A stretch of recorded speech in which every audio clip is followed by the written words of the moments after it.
There comes a time in every life when the ground beneath you trembles, when the very pillars of your existence seem unsteady, and when every prayer you release toward heaven feels as though it returns unanswered.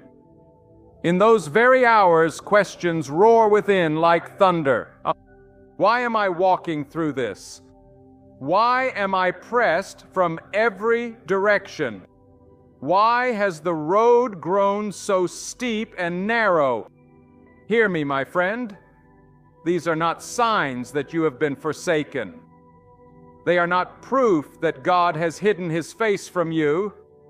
These are the sacred moments when God is testing the strength of your faith, positioning you for elevation, and molding you for a destiny far greater than anything you can yet envision. God does not hand out greatness cheaply. He does not set crowns upon heads without first laying burdens across shoulders. The heaviness of your struggle reveals the weight of your calling. If you are wrestling with delay, rejection, or hardship, it is not a sign that God has overlooked you. It is because He is proving you, refining you, burning away the impurities of doubt and fear, so that only the pure gold of faith remains. For faith that has never been tested is faith that cannot be trusted. And before God elevates a soul to a higher level, He allows the fires of trial to touch it, to reveal what lies within, to see whether you will cling to Him or collapse in despair. Look back through history and you will see it plainly. Every man and woman God ever raised up was first tested in the furnace of affliction. Before honor came humility. Before blessing came struggle. Before victory came the battlefield.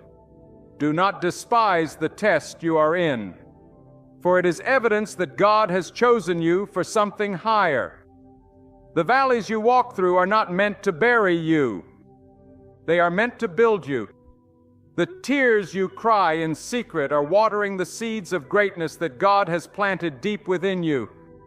And though it feels as though night will never end, the dawn of elevation is coming. But only after the night of testing has proven your faith steadfast. Faith is not proved on sunny days when the wind is gentle and the skies are clear. Faith is proved when the storm howls, when the thunder crashes, and when the waves threaten to sweep you away. It is in the midnight hour when no one sees and no one cheers that God watches to see whether you will stand, whether you will lift your eyes to Him, whether you will trust His unseen hand. And when you do, when you hold firm, though everything in you trembles, that is when God says, "This one I can trust with more. This one I can elevate. This one has been found faithful in little, and now I will set them over much." You may not realize it now, but the trial you are facing is not a punishment. It is a preparation. It is God's classroom. And the test you are taking is the qualification for your next season. The pain you are enduring is sharpening you. The rejection you have faced is redirecting you. The silence of God is strengthening your inner ear to hear Him more clearly when He speaks. Every unanswered prayer, every closed door, every delay is not God withholding from you. It is God investing in you, chiseling away the weakness, stretching your capacity, teaching you patience, endurance, and trust. Without the test, you would not be able to handle the blessing. Without the wilderness, you would not value the promised land. Without the crushing, the oil of anointing could never flow. Some of you listening right now are standing in the heat of the test. You feel surrounded on all sides. You have been praying and fasting, crying out, and yet the heavens seem silent. Hear me. This silence is not absence. God is watching you closer than ever. He is observing how you handle the storm, how you respond to delay, how you act when doors slam in your face. Will you still praise Him when the answer has not come? Will you still obey Him when obedience cost you dearly? Will you still trust Him when your heart aches with disappointment? These are the questions written into the test of faith, and the way you answer them will determine the level to which God can elevate you. For elevation is never accidental. No one stumbles into greatness with God. Elevation is the fruit of endurance. It is the harvest of obedience sound in tears. And those who pass the test are those who refuse to give up, who refuse to compromise, who refuse to let bitterness poison their souls. Instead, they press on. They keep believing. They keep walking even when their legs grow weary. And they keep clinging to God when everything else slips from their grasp. These are the souls God lifts up because they have proven that their faith is not shallow but rooted, not fragile but unshakable, not circumstantial but eternal. Then hear me now. God's tests are not designed to destroy you, but to discover you. They are not meant to strip you of hope, but to reveal the strength of the hope already inside you. They are not sent to weaken your faith, but to prove its endurance. The trials you walk through are like fire, not to consume you, but to refine you. Gold is not purified until it has passed through the furnace. And so it is with your life. God places you in the heat, not because He wants to break you, but because He knows what is hidden inside you. And He desires the whole world to see the faith that shines when all else is burned away. When you cry out and nothing changes, that silence itself is a test. Will you still bow before God when the answer is delayed? When you pray for doors to open and one after another is slammed shut, that disappointment is a test. Will you trust that God closes doors not to keep you out, but to protect you from paths that would have destroyed you? When those you thought would support you abandon you? When the ones you believed in betray you, even that heartbreak is a test. Will you cling to God as your ultimate source? Or will you lean on the frailty of human strength? Every trial, every setback, every season of waiting is written into the story of your faith. And the way you respond reveals whether you are ready for the heights to which God desires to take you. Many of you are wondering why God has not yet lifted you to where you thought you would be by now. You imagined yourself walking in success, standing in victory, resting in answered prayers. Yet here you are waiting, struggling, enduring, pressing on. Hear me. Delay does not mean denial. Delay is the furnace of faith. Delay is the womb of destiny. Delay is the silent stage where God is rehearsing your character for the role you are about to play. God will never elevate you to a level your character cannot sustain. For what good would it be to stand on a mountain you cannot hold, to bear a crown that crushes you, to receive blessings that become your downfall? So God, in His infinite wisdom, prepares you through tests so that when the elevation comes, you will not only reach it, but you will remain there. Consider this, Baum. Storms are not accidents, they are assignments. The winds that batter your life are carrying you toward the very place God has appointed for you. The waves that rise against you are not meant to drown you, but to teach you how to stand on waters that others sink in. Every storm is a teacher, and every test is a classroom. You may not understand it in the middle of the tempest, but when the clouds part, you will see that every lightning bolt, every roar of thunder, every gust of wind was pushing you closer to God's purpose. And when you have passed through, you will look back and declare, "It was good that I was afflicted, for through the fire my faith was made pure, and through the test my destiny was secured." Do not despise the test, because the test is proof of your calling. God does not waste trials on those who are not destined for more. The heavier the weight of the test, the greater the measure of the glory that follows. When you feel pressed, it is because God is preparing to pour out through you. When you feel stretched, it is because God is enlarging your capacity. When you feel stripped, it is because God is clothing you with garments that no one else can wear. Every loss is making room for something greater. Every wound is opening a space for deeper healing. Every tear is watering a harvest that will soon spring forth in joy. The test is not punishment, it is prophecy. It is evidence that something greater is coming. Something beyond what you can see. Something only God could orchestrate. But beware, tests are also moments of temptation. When God allows you to be tested, the enemy whispers lies to lure you away from faith. In the wilderness of waiting, voices will tell you to give up, to compromise, to take shortcuts.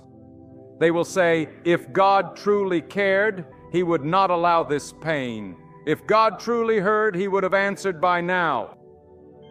These are the lies of the pit meant to shake your faith, to make you surrender before the breakthrough comes. But hold fast, for the darker the night, the closer the dawn. When the whispers of doubt grow loud, raise your voice in praise. When fear grips your heart, lift your hands in trust. For it is precisely in resisting the temptation to abandon God that your faith is proven worthy of elevation. Do not think that passing the test means perfection. No, it means persistence. It means that when you stumble, you rise again. It means that when your heart is weary, you still lift your eyes to God. It means that when your strength is gone, you lean fully on His. Passing the test is not about never falling. It is about never giving up. It is about demonstrating that your faith is not fragile but anchored, not shallow but deep, not fleeting but eternal. This is the kind of faith God rewards. This is the kind of faith God elevates. And this is the kind of faith that shines as a testimony to the world, declaring that God is worthy of trust, even when life is heavy with trials. Some of you are wondering why the test feels so long. Why must I endure year after year, season after season, without seeing the fruit? But do not forget, oak trees do not grow overnight. Mountains are not formed in a day. Diamonds are not created in an instant. The most valuable things in creation take time, and the most precious faith takes seasons of shaping. If God has allowed your test to endure, it is because He is building something in you that will last. Something that cannot be shaken by time, trial, or temptation. Quick faith may rise fast, but it crumbles under pressure. Tested faith refined through years of waiting and enduring becomes unshakable, immovable, eternal. That is the faith God honors. That is the faith God crowns. That is the faith God elevates. My friend, never forget this truth. God does not test you to see you fail. He tests you to reveal what He has already placed inside you. Too often we think of trials as proof that we are weak, when in reality they are proof that God sees us as strong enough to endure.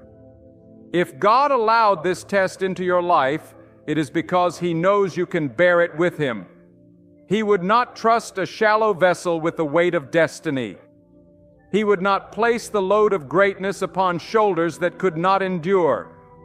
The very fact that you are being tested is evidence that heaven has already marked you for more. Consider the silence you may feel right now. There is a silence that comes from God in the testing season that is unlike any other. When the voice you long for does not seem to answer, when prayers feel as if they rise no higher than the ceiling, you begin to wonder if you are forgotten. But silence is not abandonment. Silence is God's proving ground. When a teacher gives an exam, he does not stand over the student and whisper the answers. No, he is silent while the student applies what has already been taught. And so it is with God. He has already given you promises, wisdom, and guidance. Now in the silence, He is watching to see if you will hold on to what He has said or if you will crumble under pressure. God's silence is never absence. It is trust. It is His way of saying, I have prepared you. Now, show me your faith. Think of the wilderness. God often tests His people in lonely places, in barren seasons where there is no applause, no recognition, no comfort. Why? Because it is in the wilderness that faith grows roots deep enough to withstand storms. If you can trust God when the ground is dry and the skies are empty, you will trust Him when the rains of blessing finally fall. The wilderness strips away false strength and reveals the core of your devotion. It shows whether you worship God for what He gives or whether you worship Him because He alone is worthy. This is why the wilderness is never wasted. It is where character is forged, pride is broken, and endurance is born. And do not think that the test comes only in suffering. Sometimes the test comes in success. God will allow you to taste a measure of victory, to hold a portion of blessing, to stand on a smaller mountain, and He will watch how you handle it. Will you remain humble or will you grow arrogant? Will you still honor Him or will you begin to take credit for yourself? Will you use the blessing to serve or will you hoard it for pride? Many fail this test because they confuse elevation with entitlement. But God elevates not to glorify you, but to glorify Himself through you.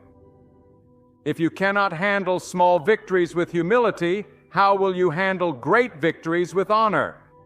The test of success is as crucial as the test of suffering, and only those who pass both are ready for higher ground. Another test comes in the form of waiting. Waiting is one of the hardest trials God uses to prove His people. We are creatures of impatience, desperate for immediate answers, hungry for instant results. Yet God works in seasons, not seconds. He makes promises that unfold over years, not minutes. And in that long stretch of waiting, He is examining your faith. Will you still believe when nothing has changed? Will you still serve Him when prayers seem unanswered? Will you still walk in obedience when the promise feels distant? Waiting is not wasted time. It is sacred time. It is in waiting that God strengthens your heart, deepens your faith, and prepares you for the moment when promise becomes reality. Waiting is not a pause in the plan. Waiting is part of the plan. And yes, God will even test you through people. Sometimes those closest to you will misunderstand you, reject you, betray you. Sometimes they will criticize your faith, mock your obedience, belittle your devotion. In those moments, God is watching. Will you retaliate or will you forgive?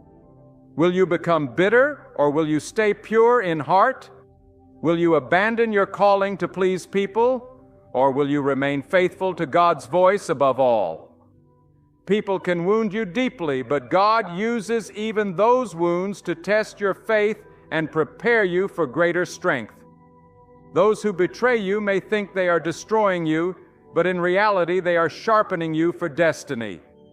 And listen closely.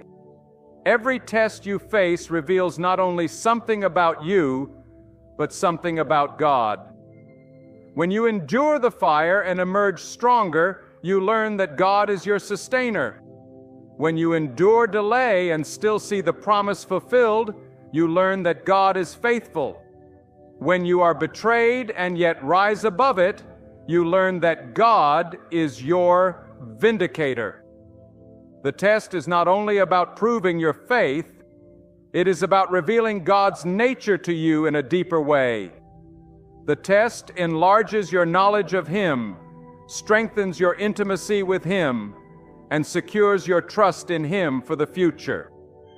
So when the storm rages, when the silence lingers, when the waiting stretches on, lift your head and declare with boldness, "My God is faithful, My God is just. My God will not test me beyond what He has equipped me to endure. And when the testing is finished, He will elevate me to where He has promised. Speak it, believe it, live it.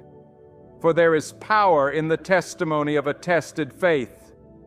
It shines brighter than any sermon. It speaks louder than any words. It carries weight because it has been proven in the furnace of life. And remember this, elevation is never about comfort. It is about calling. God does not elevate you so that you can sit at ease. He elevates you so you can serve with greater impact. He does not raise you higher so that you can boast in your position. He raises you so that you can be a vessel of His power, a carrier of His light, a servant of His purpose. If your heart is not ready to serve, your faith is not ready to be elevated. This is why the test must come first. For the test ensures that when you stand on the mountain, you will not forget the valley you came from, and you will use your position not for pride, but for the glory of God alone. Your faith is the most precious possession you will ever carry, and that is why God will test it before He entrusts you with more. Faith is not measured in words spoken on calm days, but in actions taken when the night is dark and the path is unclear. Anyone can declare their belief when everything is working in their favor, but only the faithful cling to God when the storm is fierce and every reason to quit shouts in their ear. That is when your true faith is revealed, and that is when God is most pleased. You see, God tests your faith to purify your motives. Many seek blessings for selfish gain. Many cry out for success to glorify themselves. But God will never elevate a soul that longs only for its own honor. He strips away pride through the tests. He humbles the heart through trials. And He refines intentions until what remains is pure. Faith that longs not for recognition, but for righteousness. Faith that does not seek crowns for the head, but the smile of God upon the soul. When you pass through this fire, your motives are no longer mixed. You no longer serve for what you can gain, but because God is worthy of your devotion, regardless of the outcome. Another reason God tests your faith is to strengthen your endurance. Weak faith collapses under the smallest pressure, but strong faith grows by resistance. Just as a muscle is strengthened by strain, so faith is fortified by trial. When God allows the weight of hardship to rest on your shoulders, it is not to crush you, it is to strengthen you. Every tear you have cried has been a workout for your spirit.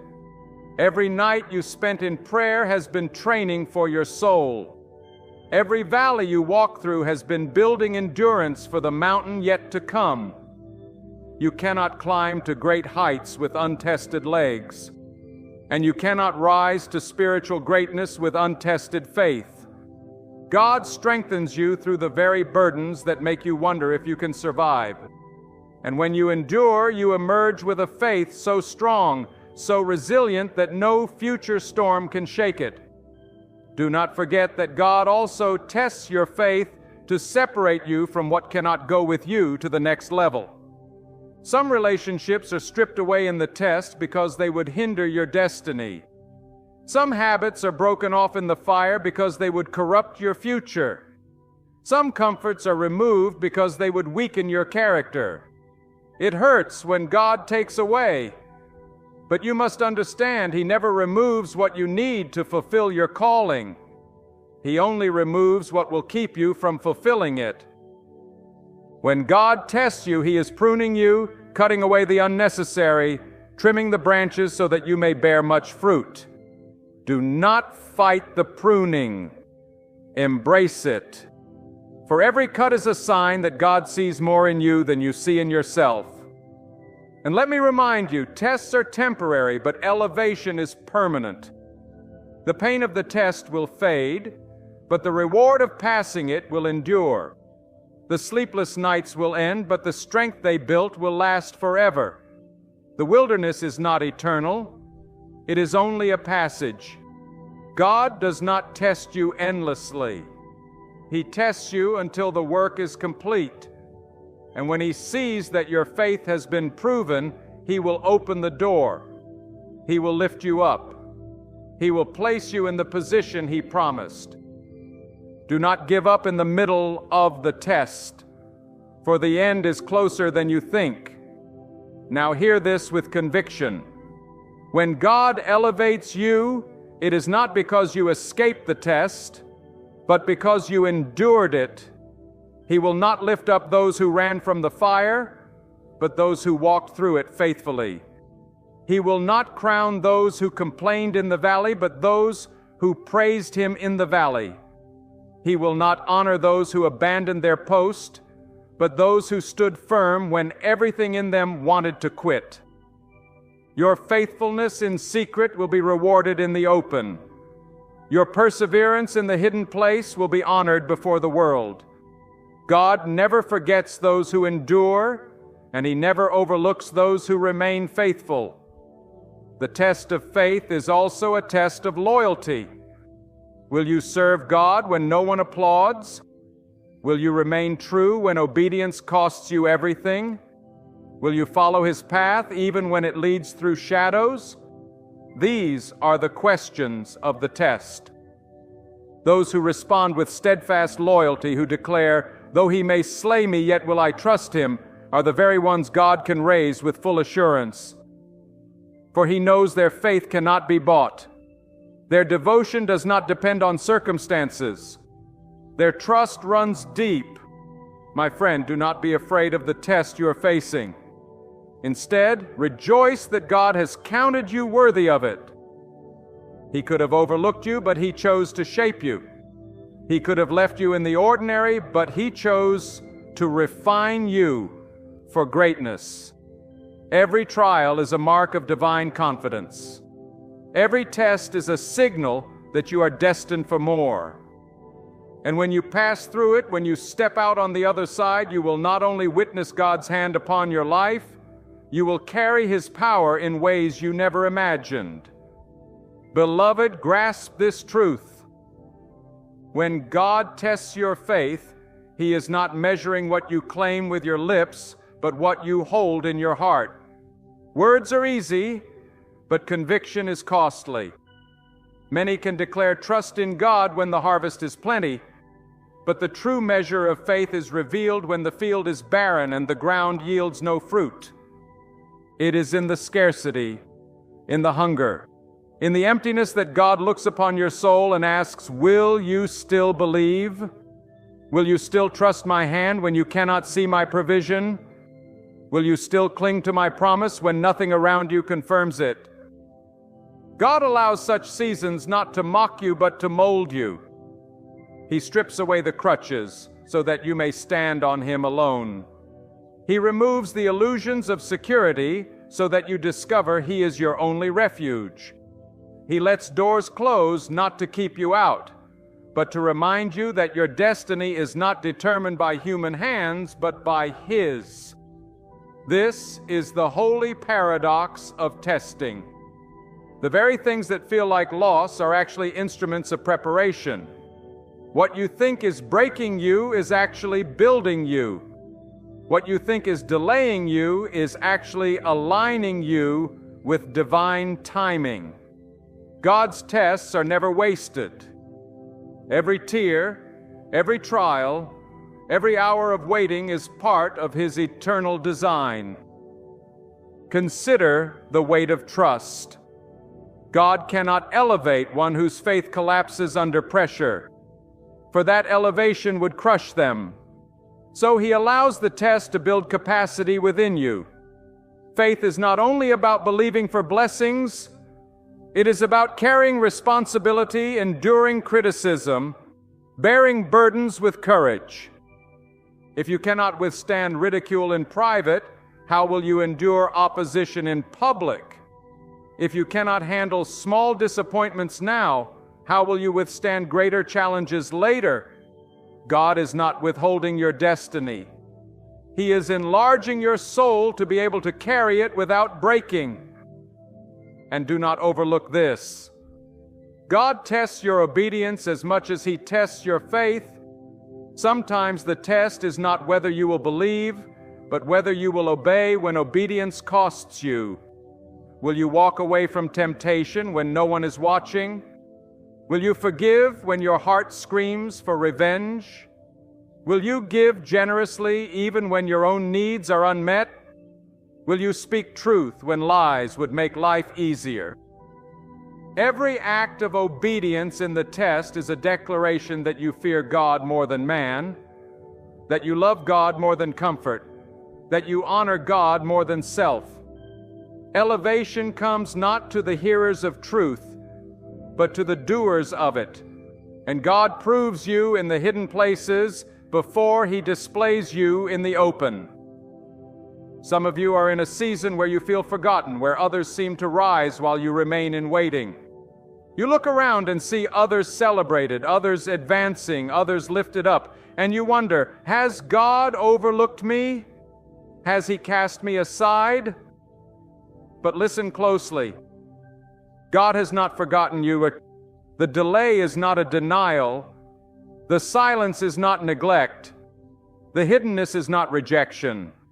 In fact, it is the very opposite. The longer the preparation, the greater the destiny. The deeper the testing, the higher the elevation. God hides His chosen ones until the appointed time. For premature exposure would destroy what only maturity can sustain. Be patient in the hidden place, for when God reveals you, no power on earth can conceal you again. Now let us face a deeper truth. God's tests often confront our idols.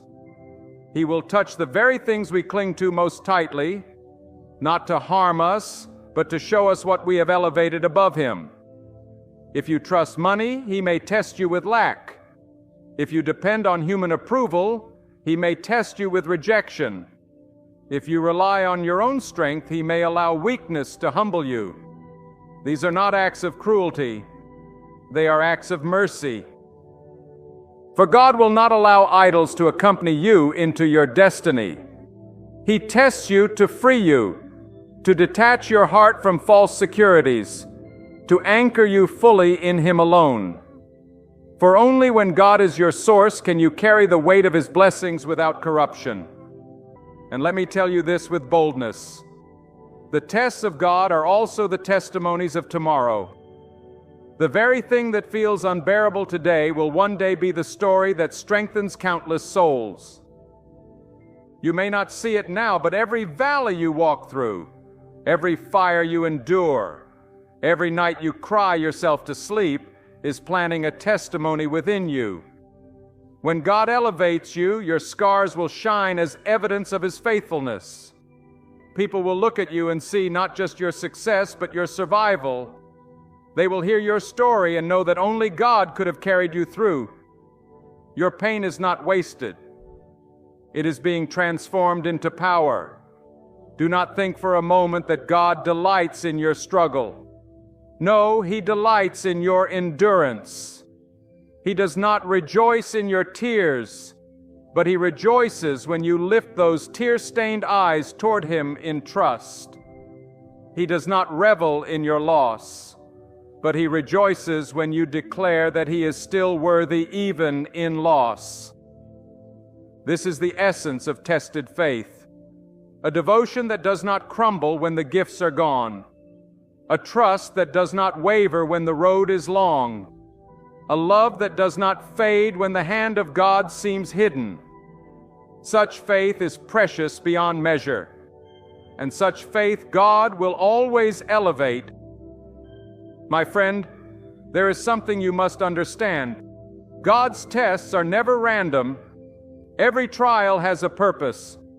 Every hardship is designed. Every delay is crafted with precision.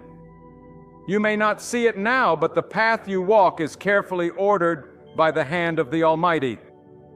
What feels like chaos in your life is not chaos to God. It is strategy. What feels like detour is not wasted time. It is preparation. And the reason the testing feels so heavy is because the elevation will be even greater. God would not press you so deeply if He were not planning to raise you so highly.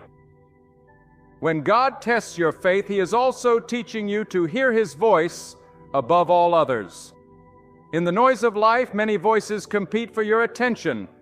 The voices of fear, of doubt, of pride, of the world around you. But the test silences the distractions and sharpens your ear to the whisper of God. It is in the lonely nights of struggle that you learn how to discern His guidance. It is when you are stripped of all else that you discover His voice is enough to lead you through the storm. And once you learn to hear Him in the darkness, you will recognize Him instantly in the light. This sensitivity is part of why the test must come, for without it you would rise to places of influence but be unable to navigate them with wisdom. There is another truth. Testing reveals your foundation. A building can rise quickly, but if the foundation is shallow, it will collapse under weight. Likewise, a person can appear strong when life is easy, but when trials come, the truth of their faith is revealed. God allows the winds to blow and the floods to rise, not to destroy you, but to reveal whether your roots are deep in Him. If your faith is built on convenience, it will fail. If it is built on comfort, it will crumble. But if it is built on trust in God alone, no storm can topple it. God will not elevate you to heights where the pressure is great until your foundation has been proven strong. And let me tell you, these tests are also about timing. Many cry out, God, why not now? Or, why the delay? Why the endless waiting? But God's timing is flawless.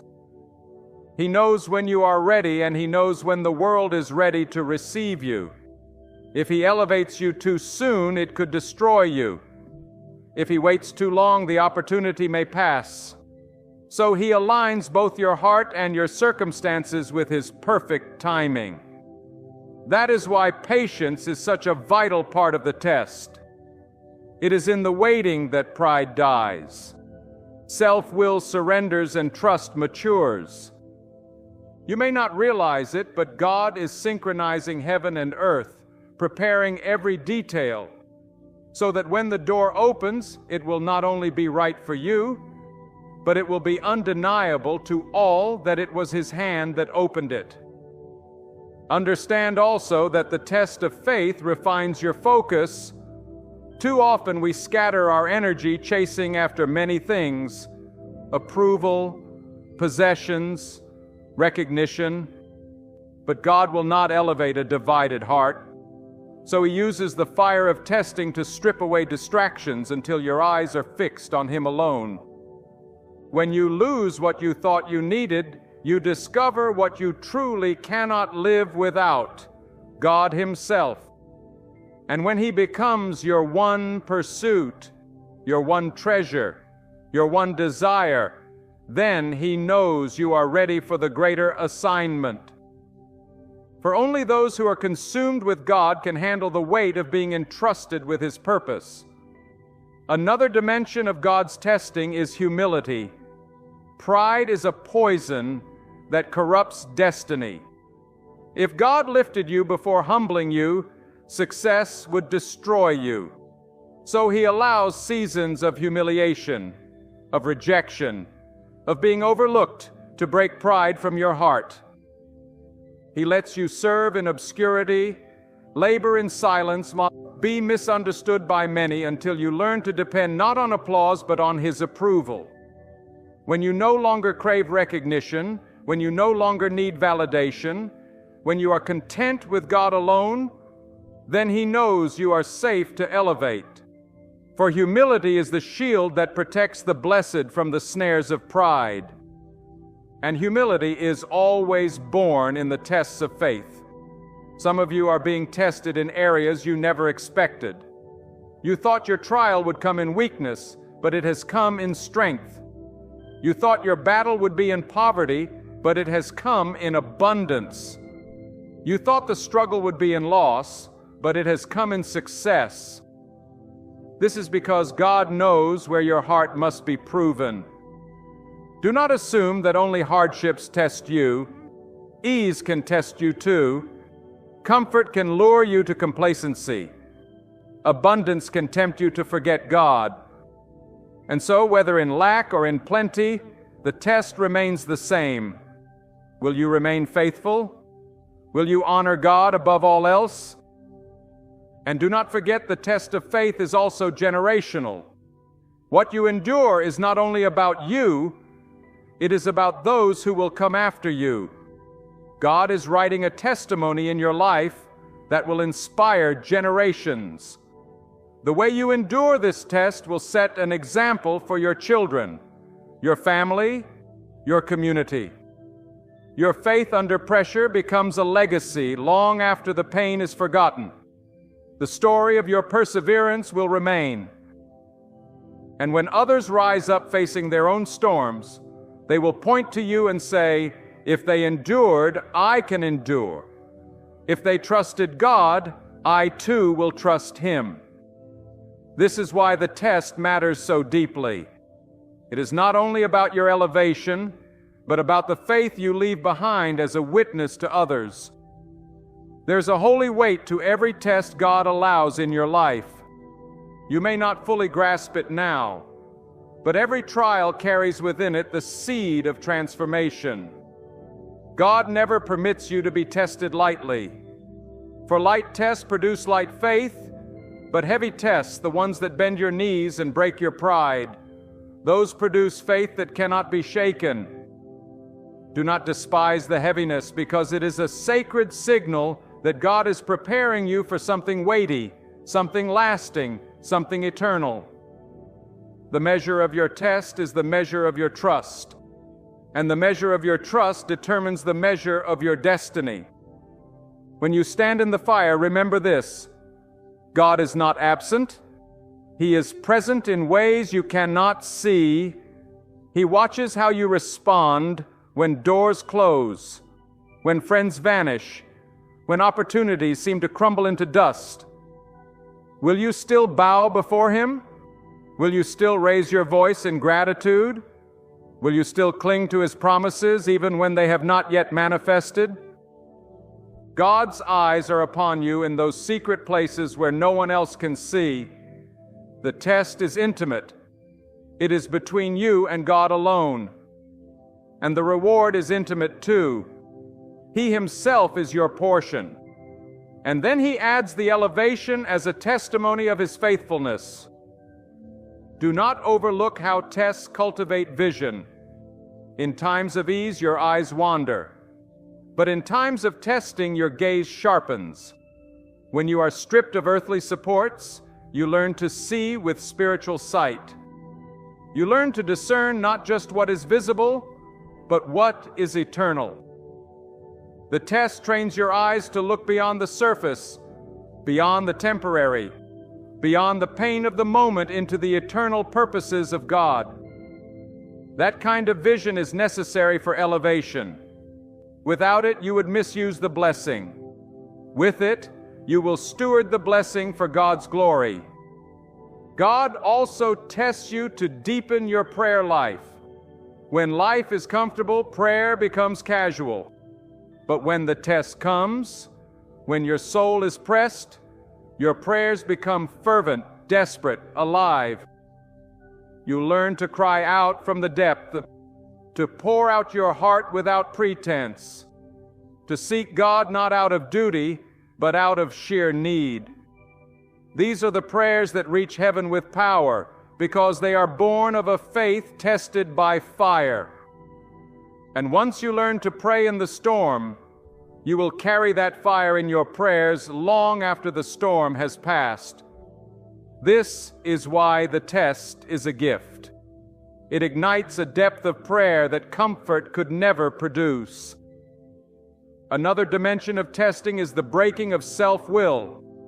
Within each of us is a desire to control, to plan, to dictate our own path. But God cannot elevate a soul that clings to its own will.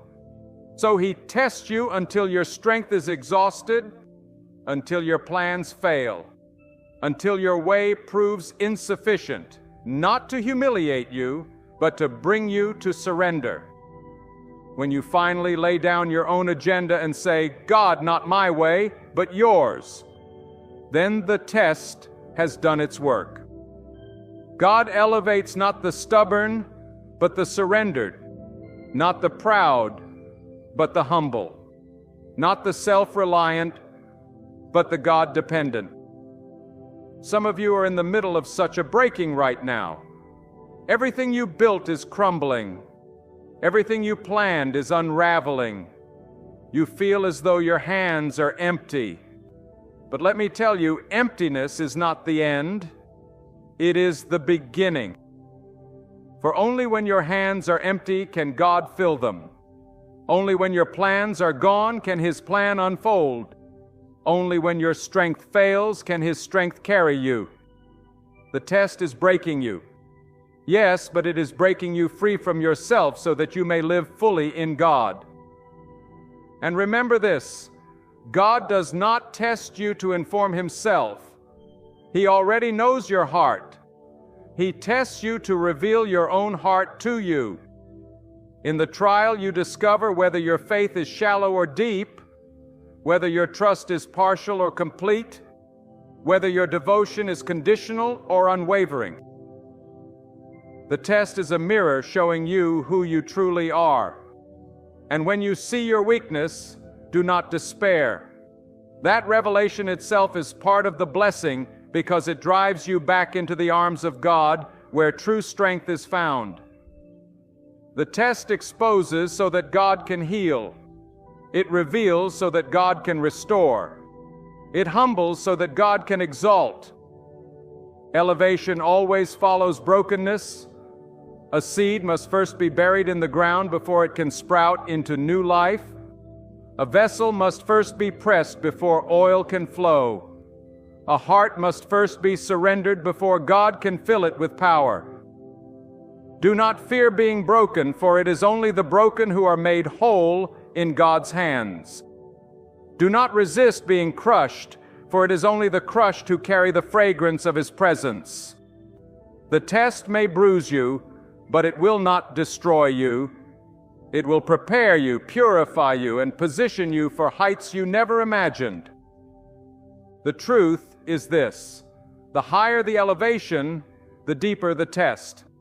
If God is preparing you for something small, the test will be light. But if God is preparing you for something great, the test will be heavy. So measure the weight of your trial and take courage. It is a reflection of the greatness of what lies ahead. The enemy would not fight you so hard if there were not something priceless on the other side of this season. God would not refine you so fiercely if there were not a glorious destiny awaiting you. The test is a clue, a signpost pointing toward the elevation to come. So do not quit, do not faint, do not let discouragement rob you of your reward. Stand firm in the fire. Keep walking in the wilderness. Keep believing in the silence. Keep trusting in the delay, for God is faithful. And when your faith has been tested, when your obedience has been proven, when your loyalty has been refined, He will lift you up. And when He does, the world will see not just your success, but His hand. They will know it was not man who raised you, but God who chose you. They will see that the very test that threatened to destroy you was the pathway that prepared you. And now, as we draw this message to a close, let me speak directly to your heart. Every struggle you have faced, every tear you have shed, every sleepless night you have endured has not been in vain. They are not wasted moments. They are holy ground. They are the proving fields of your faith. God has been watching you not to condemn you, but to prepare you. He has been stretching you not to break you, but to make you ready for the greater purpose He has already written for your life. Do not despise your test. Do not think of it as punishment. See it for what it truly is, the pathway to elevation. See it as God's sacred classroom where your faith is being forged into steel, where your heart is being purified, where your vision is being sharpened. The fire that has burned around you has not consumed you. It has refined you. The silence that has tested you has not abandoned you. It has matured you. The waiting that has worried you has not delayed you. It has aligned you. When God allows your faith to be tested, it is His declaration to all creation, "This one belongs to me. This one has proven trustworthy. This one is prepared for greater things." And once that proclamation is spoken, nothing in heaven or on earth can hinder your promotion. No person can restrain you. No adversary can block your path. No situation can overturn what God has already ordained. Therefore, rise with unwavering faith, stand strong in the middle of the trial, lift your gaze toward heaven and boldly say, "My God is faithful, my God is righteous, and my God will complete what He began." Step out of the fire with confidence, not because the path was smooth, but because God has shown Himself true. Your trial is not the conclusion of your story. It is the opening chapter of your elevation.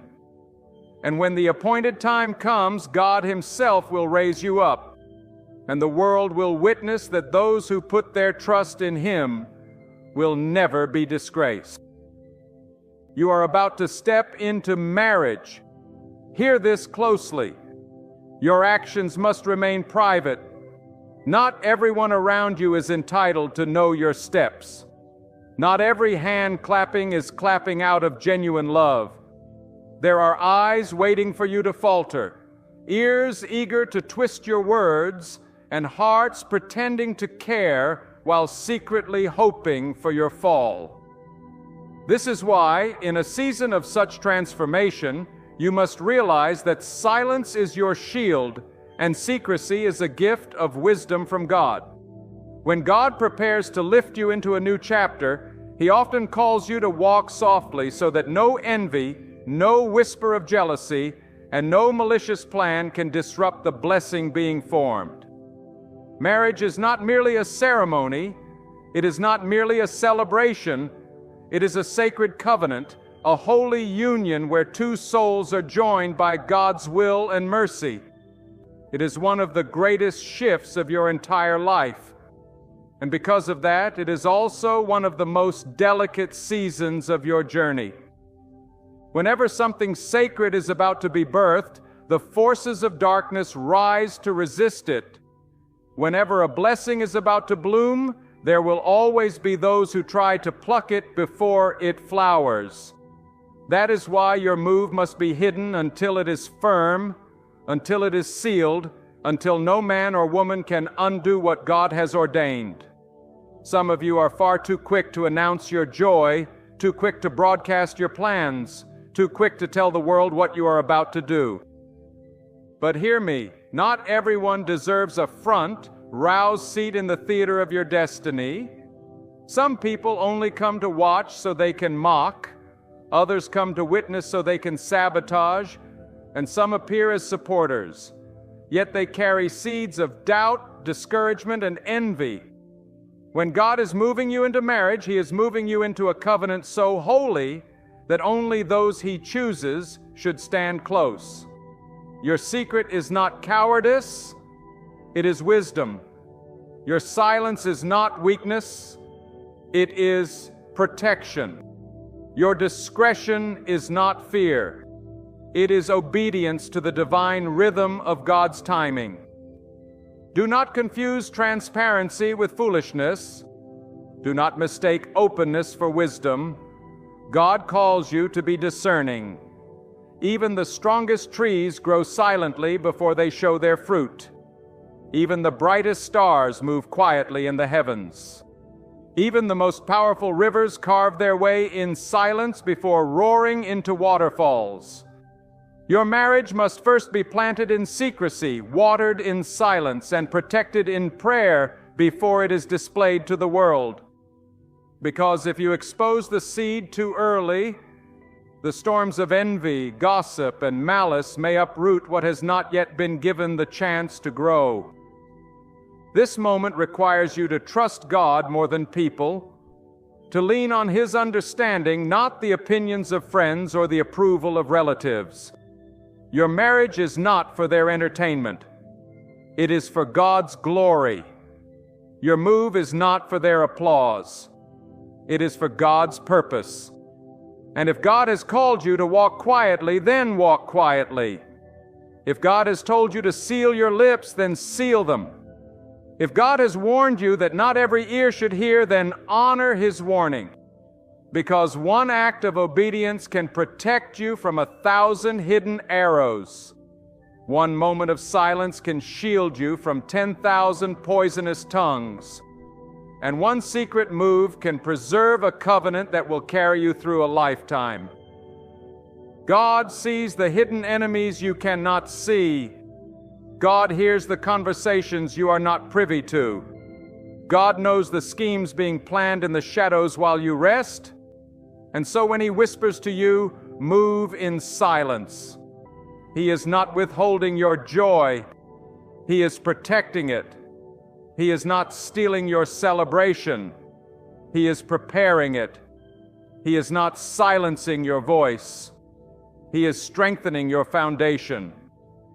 Too many marriages are broken not because the couple failed, but because they exposed too much too soon. They let too many hands touch what was sacred. They let too many tongues speak into what was holy. They allowed envy to infiltrate their covenant before it was even sealed. Do not repeat their mistake. You must understand when you are on the edge of a blessing, the battle intensifies. Darkness tries harder to distract you, discourage you, and derail you. That is why secrecy is not optional. It is spiritual warfare. The less the enemy knows, the weaker his grip. The quieter your move, the stronger your defense. The more you trust God and not man, the firmer your foundation becomes. Oh, marriage is not just a social contract. It is a divine battlefield. And if you are careless with your preparation, careless with your exposure, careless with your secrecy, you hand the enemy weapons he did not even earn. But if you hold fast to God's wisdom, if you move when He says move and speak only what He allows, then no scheme, no curse, no jealous heart, no poisonous tongue will be able to undo what God Himself has joined together. Let me tell you something straight from the depths of truth. This moment in your life is not an ordinary moment. This is not just another step. This is not just another season. This is the crossing of a threshold, the entering into a covenant, the stepping into a destiny that will shape the rest of your days.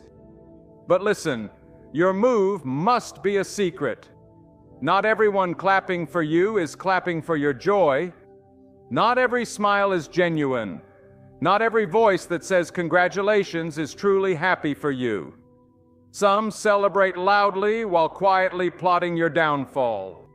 Some nod in approval but carry envy in their hearts. And that is why God is telling you right now, move in silence. Keep your steps hidden and let only His timing reveal what He has already ordained. Do you know why secrecy is so powerful? Because what people cannot see, they cannot spoil. What the envious cannot trace, they cannot sabotage. What the jealous cannot grasp, they cannot poison. A seed that is hidden in the soil grows without disturbance. A root that is covered deep beneath the ground cannot be trampled.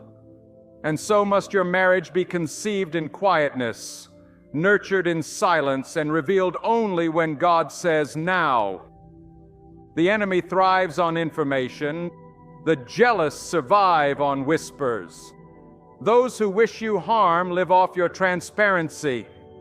But if you close your lips, if you guard your heart, if you hide your plans under the wings of God, then no weapon formed against you shall prosper. No gossip can derail you, and no enemy can touch the covenant God has already sealed. Let me tell you something deeper. Marriage is not a social contract. It is a holy covenant. It is not for the entertainment of others. It is for the glory of God. When two souls come together, bound not by man but by God's divine will, the earth shifts, destinies merge, and legacies are birthed. That is why it is sacred. That is why it is spiritual warfare. That is why the enemy rises to destroy it before it begins. And that is why God whispers into your spirit, "Be silent, my child. Guard this union until I make it strong enough to withstand the storm." You see, there is a danger in speaking too soon. Some of you are so eager to share your happiness that you expose your treasure before it has even been secured. You announce your blessing while it is still vulnerable, and in doing so, you invite forces that do not deserve to know. But wisdom says, hold back. Wisdom says, protect it. Wisdom says, silence is your weapon. Look at the great works of God. The tallest trees rise in silence. The rivers carve valleys without noise. The stars move across the heavens without announcing their journey. Strength grows in silence. Power moves quietly. Destiny unfolds without needing applause. And so must your marriage be guarded, concealed, and hidden until it is strong enough to be revealed. Do not be fooled by those who demand to know your every step. Not every relative, not every friend, not every co-worker deserves access to your plans. Some need only to see the fruit, not the seed. Some need only to see the covenant after it is sealed, not while it is being prepared. Because if you let the wrong people into your circle, their doubts become your burden, their envy becomes your battle, and their words become poison in your soul. But if you keep it between you, your partner, and God, then nothing on this earth can uproot what has been planted. God's timing is perfect. God's wisdom is flawless. God's protection is sure. When He tells you to keep quiet, it is not to punish you. It is to protect you. When He says, hide this, it is not to silence your joy. It is to secure it.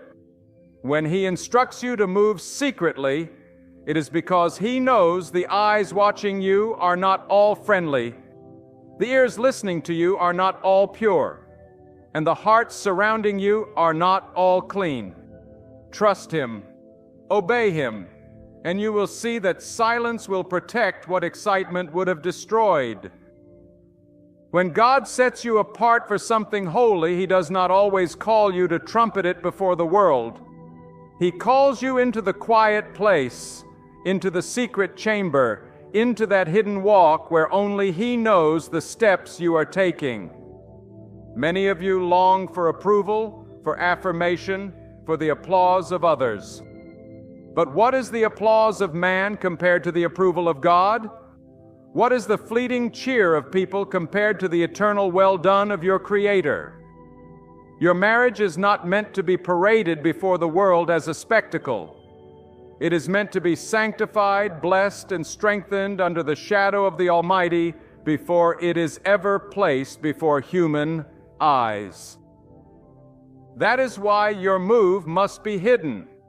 Your preparation must be silent, and your steps must be guarded. There is a reason God often moves His people in secret before displaying them in public. Look at how rivers begin, not as mighty torrents, but as small hidden springs tucked away in the folds of the earth. Look at how mountains rise, not overnight, but silently over countless years, their strength hidden until their peaks pierce the sky. Look at how a child is formed, not in public, but in the unseen sanctuary of the womb, nourished and protected until the day of birth. If creation itself testifies that greatness begins in secret, why should your marriage be any different? Why should your covenant be exposed before it has been fully formed by the hands of God? There are eyes upon you that are not filled with love. There are ears open to you that are not eager for your good. There are hearts that wait not to bless, but to curse. And that is why God, in His infinite wisdom, commands you to guard what is holy, to protect what is sacred, and to conceal what is precious. Not everyone should know the hour you will move. Not everyone should know the day you will unite. Not everyone deserves to step into the sanctuary of what God is weaving together. This is not selfishness. This is not pride. This is obedience to God's call for discernment. Some will question your secrecy. They will ask, "Why didn't you tell me?" They will complain, "Why was I left out?" They will murmur, "Why wasn't I given access?" But remember this, not every question deserves an answer. Not every complaint deserves your attention, and not every murmurer deserves your energy. You are not accountable to man. You are accountable to God. Your marriage is not theirs to approve. It is God's to bless. And when He blesses, His blessing outweighs every human opinion, silences every human doubt, and triumphs over every human envy. Hear me now. Silence does not mean weakness, and secrecy does not mean fear. Silence is the language of wisdom, and secrecy is the shield of holiness. When you close your mouth, you starve the gossip. When you keep your plans hidden, you disarm the envious. When you walk quietly, you confuse the enemy. The adversary thrives on foreknowledge. His schemes are strengthened by the details you carelessly release. But when you trust God enough to hold your tongue, you strip the enemy of his weapon. He cannot attack what he does not know. He cannot strike what he cannot see. He cannot curse what he cannot trace. That is why your silence is not just wise. It is warfare. Do not underestimate how fragile new beginnings can be. A candle just lit can be blown out by the smallest gust. A seed just planted can be uprooted by the lightest touch.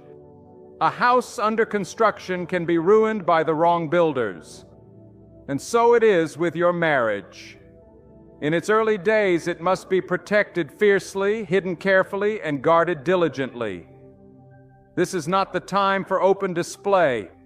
This is not the time for careless exposure. This is the time for prayer, for fasting, for seeking God's face, for laying a foundation so deep that no storm can shake it. Because when the foundation is set by God in secret, the structure can withstand anything in public. I tell you with all the conviction in my soul, there are blessings that die because they were exposed too soon. There are covenants that crumble because they were left open to the words of doubters and the eyes of the envious. There are unions that collapse because they were not first rooted in the private chambers of God's presence. Do not let your story become one of them. Let your testimony be different. Let your marriage be the kind that was hidden in prayer, strengthened in silence, and revealed only in God's timing. God is not a God of confusion. He is not a God of half-finished work. When He begins a thing, He brings it to completion.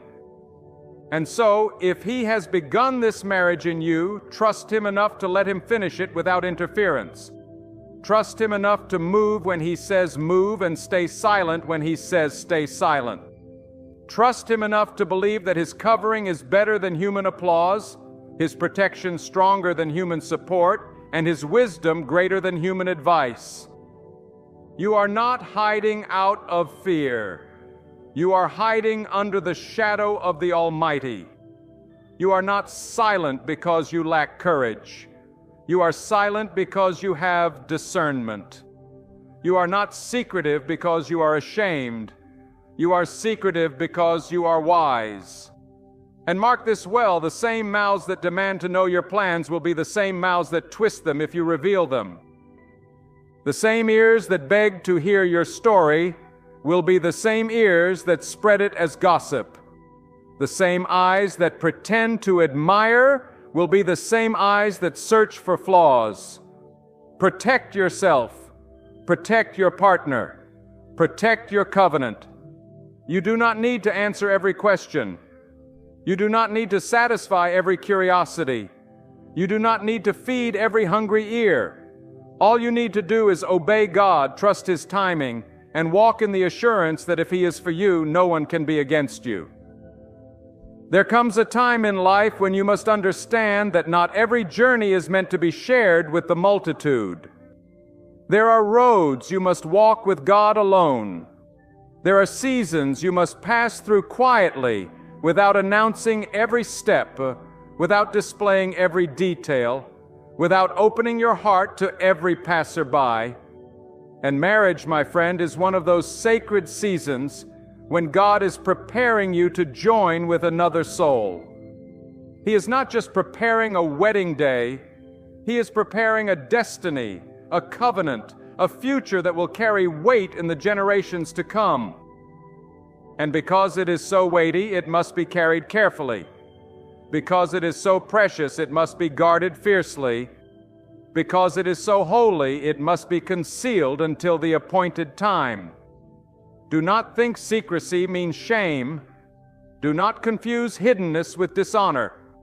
No, secrecy is the language of protection. Hiddenness is the method of preservation. And silence is the garment of wisdom. When God calls you to walk this path in secret, He is not robbing you of joy. He is wrapping your joy in His protection. He is not holding you back. He is holding you safe.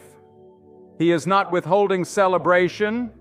He is preparing you for a greater celebration, one untouched by the hands of envy and the whispers of malice. Think for a moment about the eyes that watch you. Do you not know that some watch with curiosity, others with suspicion, and some with jealousy burning silently within? If you expose your plans to every eye, you invite their gaze to weigh heavily upon your soul. The envious will secretly hope you fail, the doubtful will quietly question your readiness, and the malicious will seek ways to disturb your peace. But if you conceal your steps under the covering of God, if you let Him be your shield and your guide, then no eye can curse what God has blessed. No tongue can undo what God has spoken, and no enemy can hinder what God has ordained. Marriage is not about proving yourself to others. It is about obeying the call of God. It is not about satisfying their expectations. It is about aligning yourself with His will. You do not owe anyone the details of your journey, but you owe God your trust, your obedience, and your reverence. Too often we spend our energy trying to explain ourselves to people who will never understand the depth of God's work in us. Too often we waste precious time giving answers to those who only ask so they can criticize, so they can doubt, so they can undermine. Free yourself from that trap. You are not accountable to them. You are accountable to God and God alone. When you move in silence, you are not being cowardly. You are being wise. When you keep your plans hidden, you are not running from people. You are running toward God's protection. When you shield your covenant from careless exposure, you are not robbing others of joy. You are ensuring that nothing corrupts the joy God has prepared for you. The truth is, many marriages collapse because they were built on the opinions of people instead of the foundation of God. Too much weight was placed on pleasing others. Too much energy was spent on satisfying expectations. Too much importance was given to approval.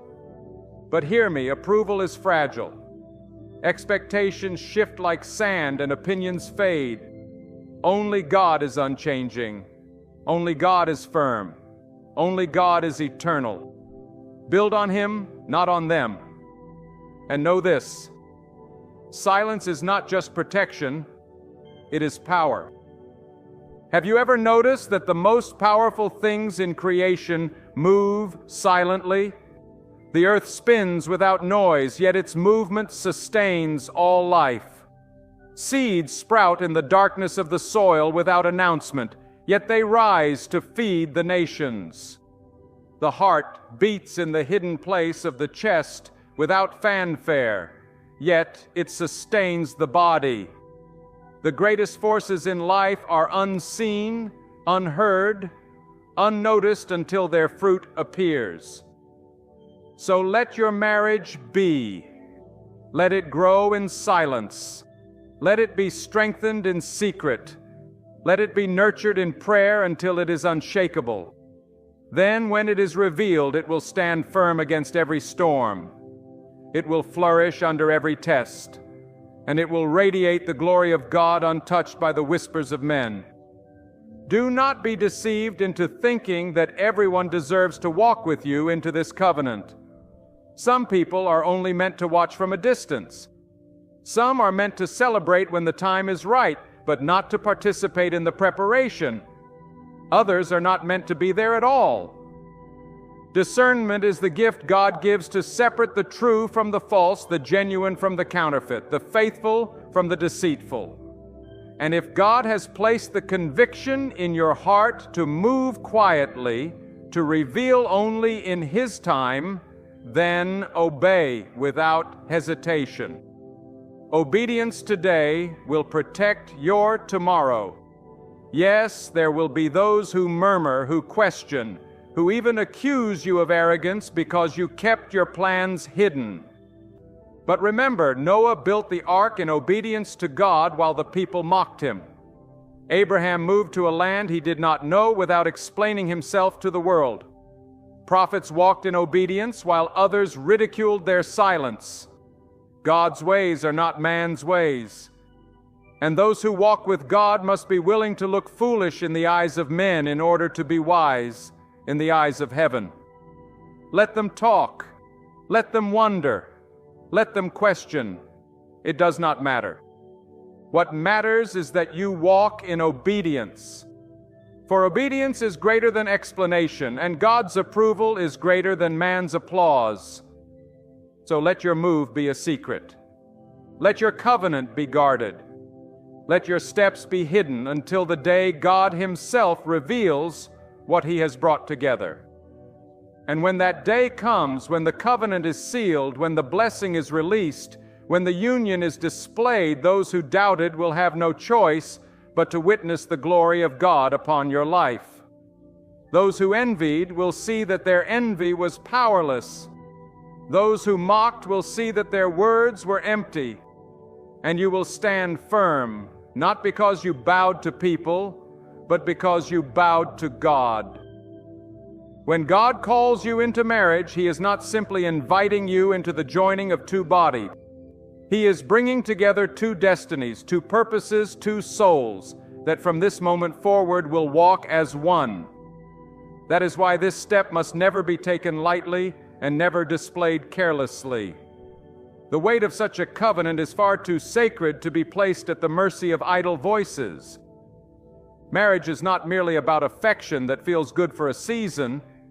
It is about a union designed to withstand storms, to produce fruit, and to glorify God above everything else. Because of its sacredness, it demands preparation born out of prayer, sealed in obedience, and kept hidden in the secret place until the moment God chooses to reveal it. Holiness is not only about shielding from jealousy, it is about purification. When you quietly surrender something to God, you allow Him to shape it, refine it, and strip away what does not belong. A covenant nurtured in silence is a covenant covered in prayer. And prayer is where battles are fought and victories are won long before the day arrives. Do not underestimate the unseen preparation. Do not despise the quiet hours spent seeking God's face. asking for His guidance, crying out for His blessing. For it is in those moments that your marriage is fortified with a strength the world cannot see. When you prepare in prayer, you invite God to be the architect of your marriage. And let me tell you, what God builds, no man can tear down. What God blesses, no enemy can curse. What God establishes, no storm can shake. You may not see the full picture now, but every secret prayer is laying a stone. Every tear in the night is watering the foundation. Every moment of fasting is strengthening the walls. By the time your marriage is revealed, it will not be fragile. It will be unshakable. It will not be shallow. It will be deeply rooted. It will not be ordinary. It will be holy. Too often people rush into marriage with excitement, but without preparation. They are eager for the ceremony, but careless with the covenant. They want the applause of people, but neglect the approval of God. And what happens? Their foundation is weak, their bond is shallow, their covenant is easily shaken. Do not follow that path. Let your preparation be deeper than your announcement. Let your prayer be stronger than your excitement. Let your hidden work in God be greater than your visible celebration before people. Because what you hide with God will always be greater than what you reveal before man. This is why your move must be a secret, because secrecy forces you to depend not on public opinion, but on divine direction. It forces you to seek not the voice of people, but the voice of God. It forces you to anchor your marriage in something greater than human validation. And when that is your foundation, no storm, no gossip, no envy, no attack can uproot what God Himself has planted. But secrecy also requires discernment. It requires you to know who can be trusted with your journey and who cannot. Not every friend deserves access. Not every relative should be included. Not every voice should be invited into the holy chambers of your preparation. Some are there to pray for you. Others are there to pull you down. Some are there to encourage you. Others are there to sow doubt. And if you are not discerning, you will allow poisonous words to contaminate holy soil. That is why you must ask God daily, show me who belongs and show me who does not. When you walk with His discernment, you will see clearly the difference between those who clap with pure hearts and those who clap with hidden envy. Remember, secrecy is not meant to last forever. It is not meant to hide your joy eternally. It is meant to protect until the appointed time. God does not hide things from you to punish you. He hides them for you to protect you. And when the season is right, when the covenant is ready, when the foundation is firm, He Himself will display it. And when God displays something, it shines brighter. It lasts longer. It carries glory that no man can take away. What is revealed in God's timing will always be greater than what is revealed in man's impatience. So walk quietly, but walk confidently. Hide your steps, but hide them in prayer. Guard your covenant, but guard it with faith. For in the hiddenness, God is working. In the secrecy, God is building. In the silence, God is speaking. And when the day comes for you to stand before the world as one, your testimony will not be that you were clever, but that you were obedient. It will not be that you outsmarted envy, but that you trusted God. It will not be that you moved cautiously, but that you moved faithfully. And that testimony will carry you through every season that lies ahead. Your marriage will not be tested by applause on the wedding day. It will be tested by the storms that come after. And if your foundation is not hidden in God, those storms will expose every weakness. But if your covenant has been rooted in secrecy, in prayer, in obedience, then no storm will break it. The winds may blow, the rains may fall, the floods may rise, but what God has joined and what God has fortified in the secret place will endure. That is why you must guard this season with everything you have. This is not a time to be careless with words, careless with plans, careless with exposure. This is a time to walk carefully, humbly, and faithfully with God. Because in the end, it is not man who holds your marriage together. It is not friends who sustain it. It is not family who secures it. It is God. And if God is at the center, then it will endure. If God is the foundation, it will stand. If God is the guide, it will flourish. But if he is pushed aside for the sake of opinions, for the sake of exposure, for the sake of human approval, then the covenant loses its strength before it has even begun. So I tell you again with all boldness and love, your move must be a secret. Not because you fear people, but because you trust God. Not because you lack confidence, but because you walk in wisdom. Not because you are ashamed, but because you are guarding what is holy. And when the time comes for this covenant to be revealed, it will be a testimony not of your cleverness, but of God's faithfulness. It will be a witness not to your strength, but to His power. And it will shine as a beacon that says what is hidden in God, what is planted in silence, what is watered in prayer will always grow into something eternal. Marriage is not just about two people standing together in the present moment. It is about laying a foundation for the generations to come. What you protect in secret today will ripple into the lives of your children and into the children of your children and into generations beyond your sight. The covenant you are about to enter is not just for your joy, it is for your legacy. It is not just for your companionship. It is for the establishment of a household that honors God, a lineage that carries His blessing, a family line that stands firm in faith. And this is why secrecy is so crucial at this stage, because what you build in silence will echo in eternity. Do you realize that the battles you fight in this hidden season are not only for you, but for those who will come after you?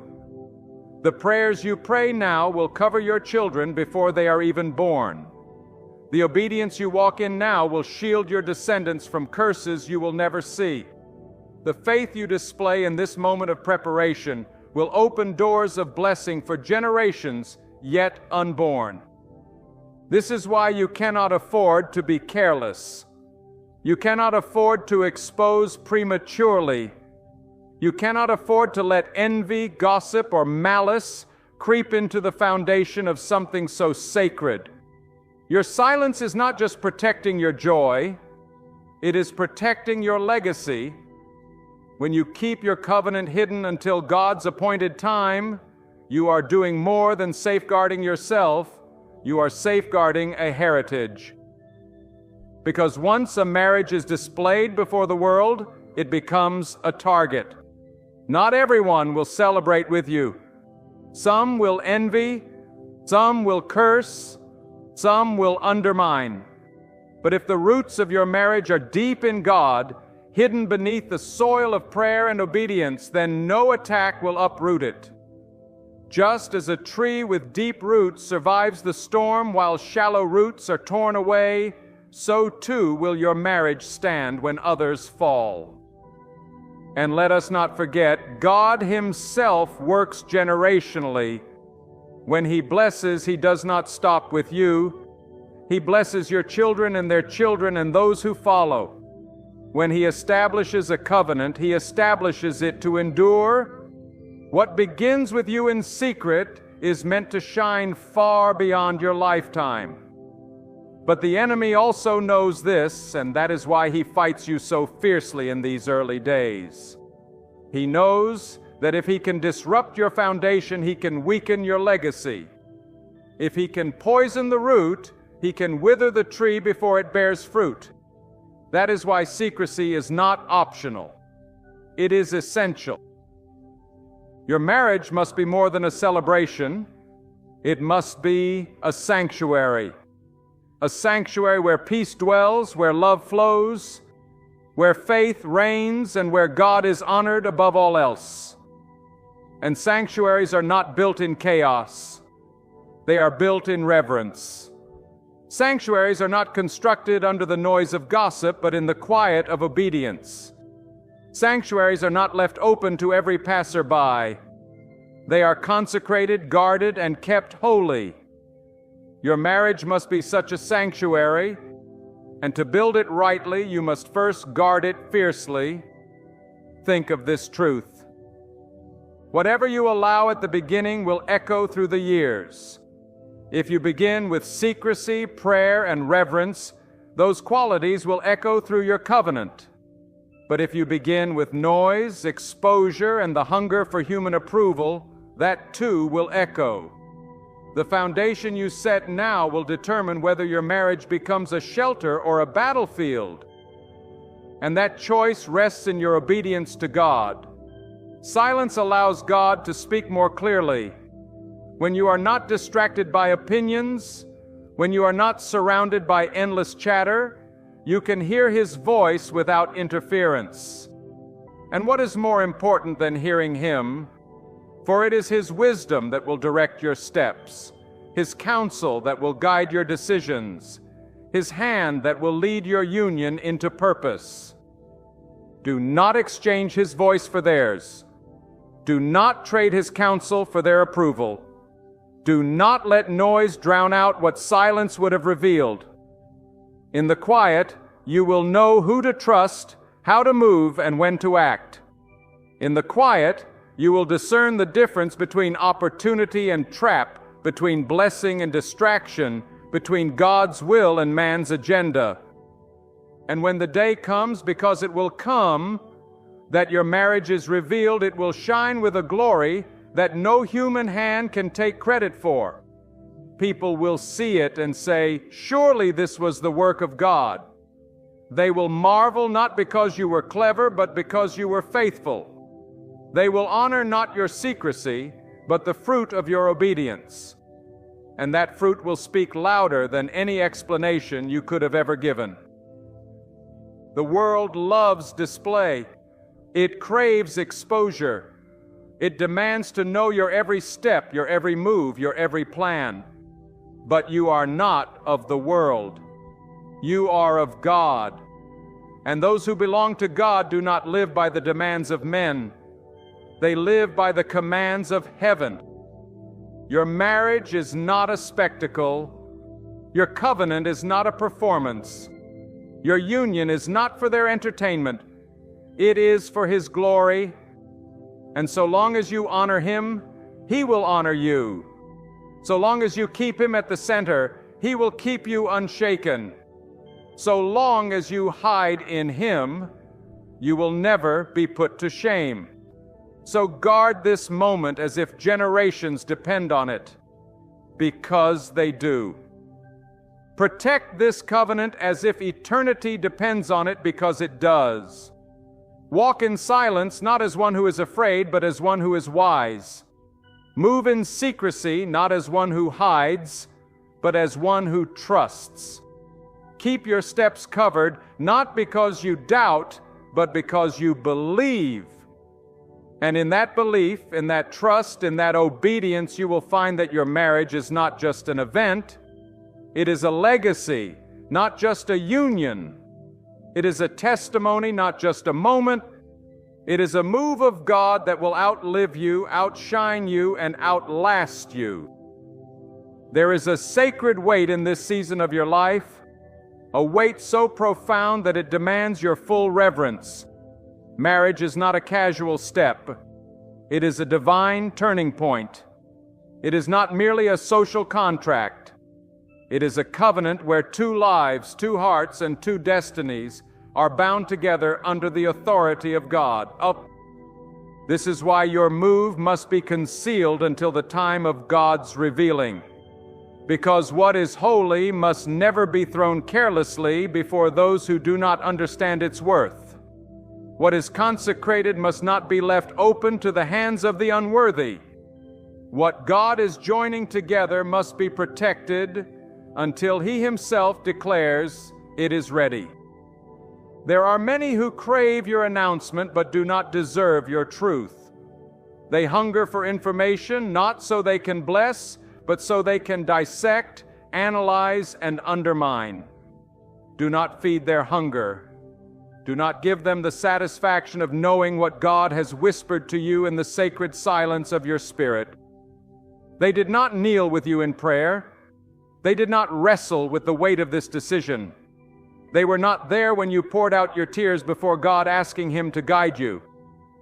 And so they do not deserve access to what was born in prayer and birthed in obedience. Keep it hidden. Keep it sacred. Keep it between you, your partner, and God until the fullness of time. You must understand that silence is not emptiness. Silence is fullness. It is in the silence that God speaks most clearly. It is in the silence that He shapes your heart, removes your fears, and strengthens your resolve. It is in the silence that He prepares you for the covenant you are about to enter. Do not despise the hiddenness. Do not rush the quiet season, for it is in these quiet moments that your spirit is being fortified, that your faith is being sharpened, and that your marriage is being built upon a foundation that cannot be shaken. When the day of revealing comes, let it be a day that glorifies God, not man. Let it be a day where the testimony is not, "Look what we have done," but "Look what God has accomplished." Let the people see not the cleverness of your planning, but the evidence of His guiding hand. Let them witness not the brilliance of your strategy, but the unmistakable mark of His blessing. For when God displays what He has hidden, He does it in such a way that no man can take the credit and no enemy can deny the power of His work. Consider this: every great covenant in history required secrecy before it demanded revelation. Noah built in silence while the world mocked. Abraham obeyed quietly before the promise was fulfilled. Joseph endured hidden seasons in prison before being exalted in the palace. Daniel prayed in secret before he triumphed in public. Each of them understood that what God begins in secret, He completes in glory. And your marriage is no different. Guard it in silence, nurture it in prayer, cover it with obedience, and when it is revealed, it will be untouchable. Your silence is not a burden. It is a shield. Your secrecy is not a punishment. It is a weapon. Every time you choose not to reveal your steps, you rob the enemy of ammunition. Every time you hold your tongue, you silence the gossip before it begins. Every time you guard your covenant, you protect not only yourself, but your generations to come. And this is why obedience in this season is more vital than ever. Do not let impatience push you into exposure. Do not let curiosity from others draw you into revelation. Do not let the hunger for approval lead you to compromise. Your covenant is too precious to be risked for the satisfaction of people. The time will come when your marriage will be displayed. The time will come when your covenant will shine. The time will come when you will stand not just as two individuals, but as one flesh, one spirit, one purpose under God. But until then, guard it, protect it, hide it, for there is power in hiddenness. There is safety in silence, and there is glory in waiting upon God. And let this reality settle deep within your soul.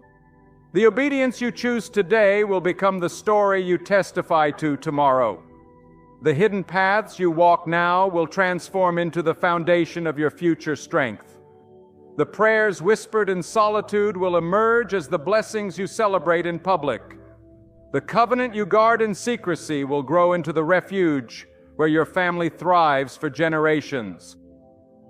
Lift your gaze toward God, the one who called you, who authored this covenant, who already walks ahead of you. Trust him beyond the approval of the crowd. Follow him above every human voice. Lean on his wisdom more than the counsel of friends. For if God stands with you, no opposition can stand against you. If his blessing is upon you, no curse can survive. If he has joined you, no power on earth can tear you apart. Walk quietly, yet with courage. Move unseen, yet with steadfast faith. Protect with resolve, yet love without reserve. And when the appointed day arrives, when God himself unveils the covenant you have guarded, it will blaze as a light no darkness can quench, as a testimony no lie can silence, and as a legacy no generation will ever erase. How do you rise above without speaking a single word? You do it by living in such a way that your silence carries more weight than all the noise around you. People can challenge your thoughts. They can distort your sentences. They can reject your voice, but they cannot dismiss the undeniable force of a life grounded in truth, disciplined in spirit, and surrendered to the rule of God. When you grasp the discipline of restraint, when you embrace the strength of calmness, and when you allow your actions to speak what your mouth does not, you step into a wisdom and authority no lie can overturn. You prevail not through arguments, not through clever reasoning, but with a presence so saturated in God's power that even silence itself becomes a weapon of triumph. Consider this. The loudest voices in the room are often born from insecurity. They fight to be noticed because deep inside they fear being overlooked. But the one who rests knowing God sees, the one who trusts that he examines every heart, the one who believes he rewards those who remain faithful. Such a person does not need to fight for the spotlight. Their stillness is not weakness.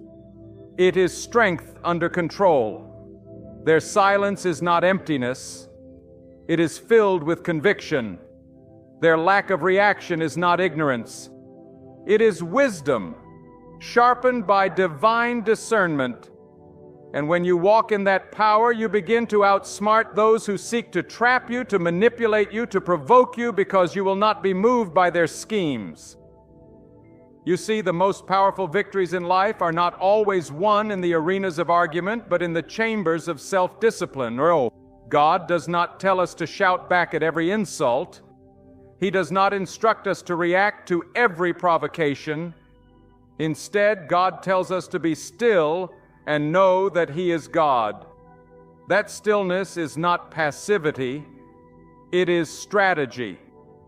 It is the wisdom of knowing when to speak and when to remain quiet. And in the silence of your soul, as you anchor yourself in the truth of God, you are outsmarting the very forces that tried to destabilize you. The world will try to lure you into battles that are not worth fighting. It will tempt you to defend your pride, to prove your worth, to fight for your reputation. But the one who knows God does not need to be enslaved by the opinions of men. When you understand that God sees everything and that He alone is your defender, you are free from the trap of trying to convince everyone else. That is how you outsmart without saying a word. You stand tall in the confidence of God's truth and let your life be the answer. Have you ever noticed how silence can make people uncomfortable? They expect you to react, to explain, to justify yourself. And when you don't, they are left wrestling with their own conscience. Your silence exposes their motives. Your calmness reveals their chaos. Your restraint magnifies their lack of control. And without lifting a finger, without opening your mouth, you outmaneuver the schemes of those who seek to disturb your peace. This is not human cunning. It is divine wisdom. It is the power that comes when you align yourself with God's will and refuse to let the noise of the world dictate the state of your spirit. The truth is, not every battle deserves your energy. Not every critic deserves your attention. Not every provocation deserves your response. There is power in silence, but not just any silence.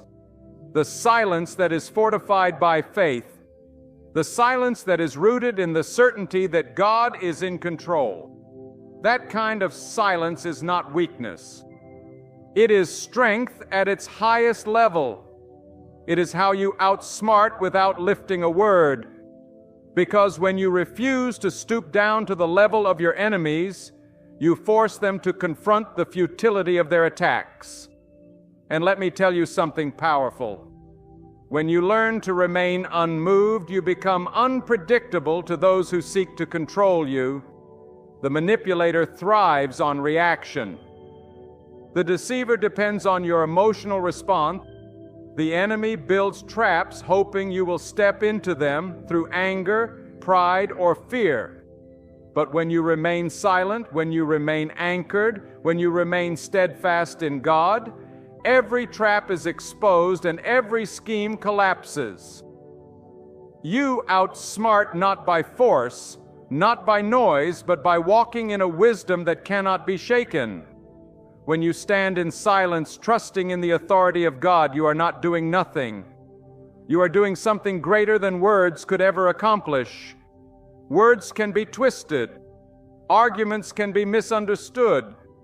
But silence wrapped in faith is like a shield that cannot be penetrated. It is a fire that consumes every lie without you ever having to defend yourself. People may wonder why you did not reply, why you did not explain, why you did not retaliate. But what they fail to see is that your silence is not weakness. It is alignment with the higher wisdom of God who fights battles beyond human understanding. Think of how many people have fallen into traps simply because they could not hold their tongue. They gave the enemy the very weapon that was later used against them. They allowed anger to guide their words and their pride to dictate their actions. But the wise soul, guided by the hand of God, learns restraint. Silence is not cowardice. It is a declaration that you will not be baited into foolishness. It is an announcement that you refuse to waste your energy on what does not build your soul. It is the mark of someone who knows that the only voice that matters is the voice of God. There is a reason God calls His people to be slow to speak, slow to anger, and quick to listen. Because the one who listens more than they speak, the one who observes more than they react, the one who discerns before they decide, this is the one who cannot be manipulated. You outsmart not by rushing into conflict, but by watching with clarity, by seeing what others cannot see, and by waiting on the guidance of God. People will wonder how you keep avoiding disaster, how you keep slipping out of traps, how you keep overcoming schemes. They do not realize that your silence gave you the vision to see what they could not, and your trust in God gave you the strength to act only when it truly mattered. There is power in patience. There is authority in restraint. The one who rushes to speak often exposes their own weakness, but the one who holds their peace reveals their mastery. Do you want to outsmart without speaking? Then guard your tongue like treasure, because the tongue can betray you in moments of anger. But silence will never betray you when you are standing in the presence of God. Silence gives space for God to reveal what is hidden. Silence gives room for your enemies to unravel themselves. Silence gives time for truth to surface without your interference. And in that waiting, in that surrender, in that stillness, you are outsmarting forces you cannot even see with your natural eyes. Have you noticed that sometimes the greatest reply to lies is no reply at all? Lies feed off attention. Gossip thrives on your response. Slander survives when you defend yourself. But when you give no fuel to their fire, it burns out on its own. And those who lied, those who mocked, those who accused, end up standing in the ashes of their own schemes while you walk away untouched. That is the brilliance of divine silence. It lets truth defend itself and lets God vindicate His people without you needing to lift your voice. This is why God's wisdom is not like human wisdom. Human wisdom says, prove yourself, show them they are wrong, speak so that everyone will know. But God's wisdom whispers, best still, wait, trust me, let me fight for you. And when you obey that voice, when you step back and let God step forward, the outcome will always be greater than anything you could have argued into existence. Outsmarting others without words is not about cleverness. It is about surrender. It is about letting your trust in God be so firm that you have no need to win arguments because you know God is writing the final word over your life. Do not misunderstand this silence. It is not the silence of fear. It is not the silence of intimidation. It is the silence of strength. The silence of a warrior who does not need to prove his weapon because the enemy already knows its power. The silence of a soul so secure in God that the noise of the world becomes irrelevant. The silence of one who understands that storms may rage, but the command of God stills every sea. When you live in that kind of silence, you do not need to say a word to outsmart anyone. The presence of God within you says more than words ever could. And let me tell you something deep. Silence can often be the loudest sermon you ever preach. Your refusal to engage in bitterness testifies of your trust in God. Your decision to walk away from foolish arguments speaks louder than shouting ever could. Your calmness in the face of hostility reveals that you are held by a power greater than anything on earth. Outsmarting without speaking is not about defeating others with tricks. It is about rising above them with faith. It is about walking at such a level with God that no one can drag you into the mud because your spirit refuses to be lowered. The silence of a God-centered soul pierces deeper than arguments, reaches further than debates, and carries more weight than the loudest voices. And those who try to belittle you, those who try to provoke you, those who try to manipulate you, they are the ones who will be exposed by their own noise. For in the end, it is not the noise that endures. It is the truth. And the truth always belongs to God. There are moments in life when the greatest show of strength is not in what you say, but in what you refuse to say. The human heart acts to defend itself, to explain, to justify, to lash back when wrong. But the soul that has surrendered to God learns a different kind of power. It learns the discipline of silence, the patience of restraint, the wisdom of waiting on God's timing. This is not silence born of fear. It is silence born of strength. It is the silence of someone who knows that every word spoken will one day be weighed in the balance of eternity, and therefore chooses carefully when to speak and when to remain still. To outsmart without speaking is to live with such spiritual discernment that your silence becomes a mirror in which others see the truth of their own hearts. When you choose silence in the face of conflict, you are not simply holding your tongue. You are holding on to the authority of God. You are refusing to let your emotions rule you. You are declaring that your spirit will not bow to the bait of anger. This kind of silence unsettles those who try to provoke you because they cannot control what they cannot predict. They expect an explosion, but they receive composure. They expect an argument, but they are met with peace. They expect retaliation, but they find themselves staring into the steady calm of someone anchored in God. That is how you outsmart without words, by breaking the cycle of reaction and standing in the stillness of divine strength. Do you realize that silence can often be a test of faith? God allows situations where people misjudge you, mistreat you, or misunderstand you, not so that you can rush to defend yourself, but so you can learn to trust Him as your defender. For it is written that vengeance belongs to God and He will repay. When you step back and let God step forward, you are testifying that you believe His justice is greater than your retaliation. Outsmarting others without words means letting your silence become a stage where God Himself acts on your behalf. And when God fights for you, there is no enemy who can prevail. Consider how silence gives you vision. When everyone else is talking, when arguments are flying, when the noise is deafening, silence becomes your sanctuary. In silence, you hear the whispers of God's guidance.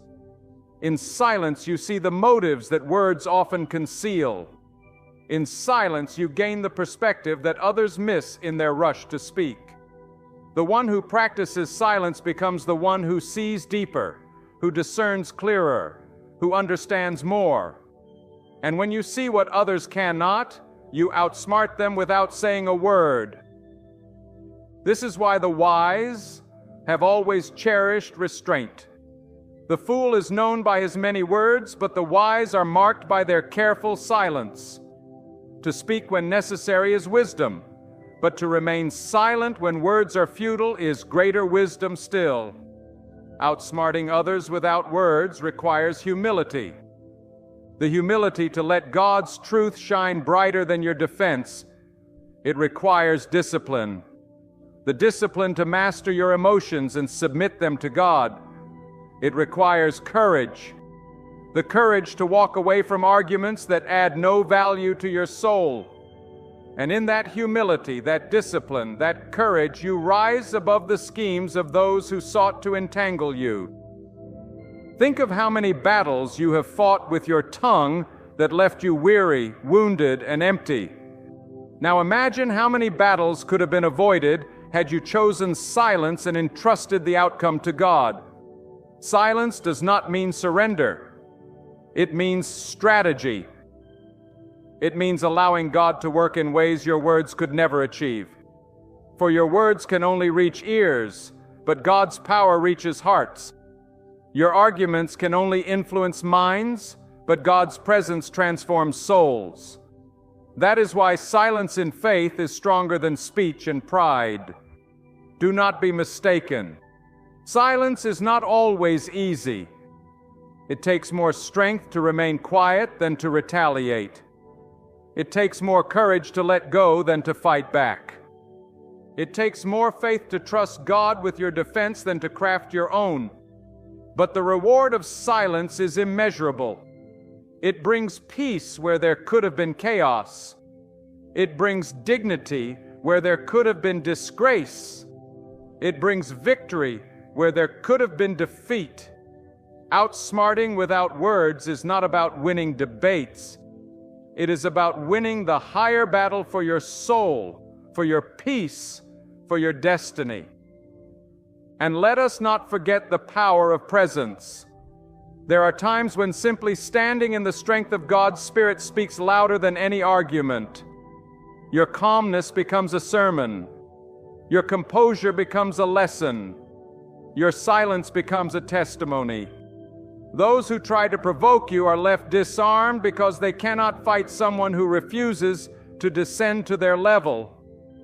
They cannot manipulate someone who is anchored in God. They cannot trap someone who has chosen restraint over reaction.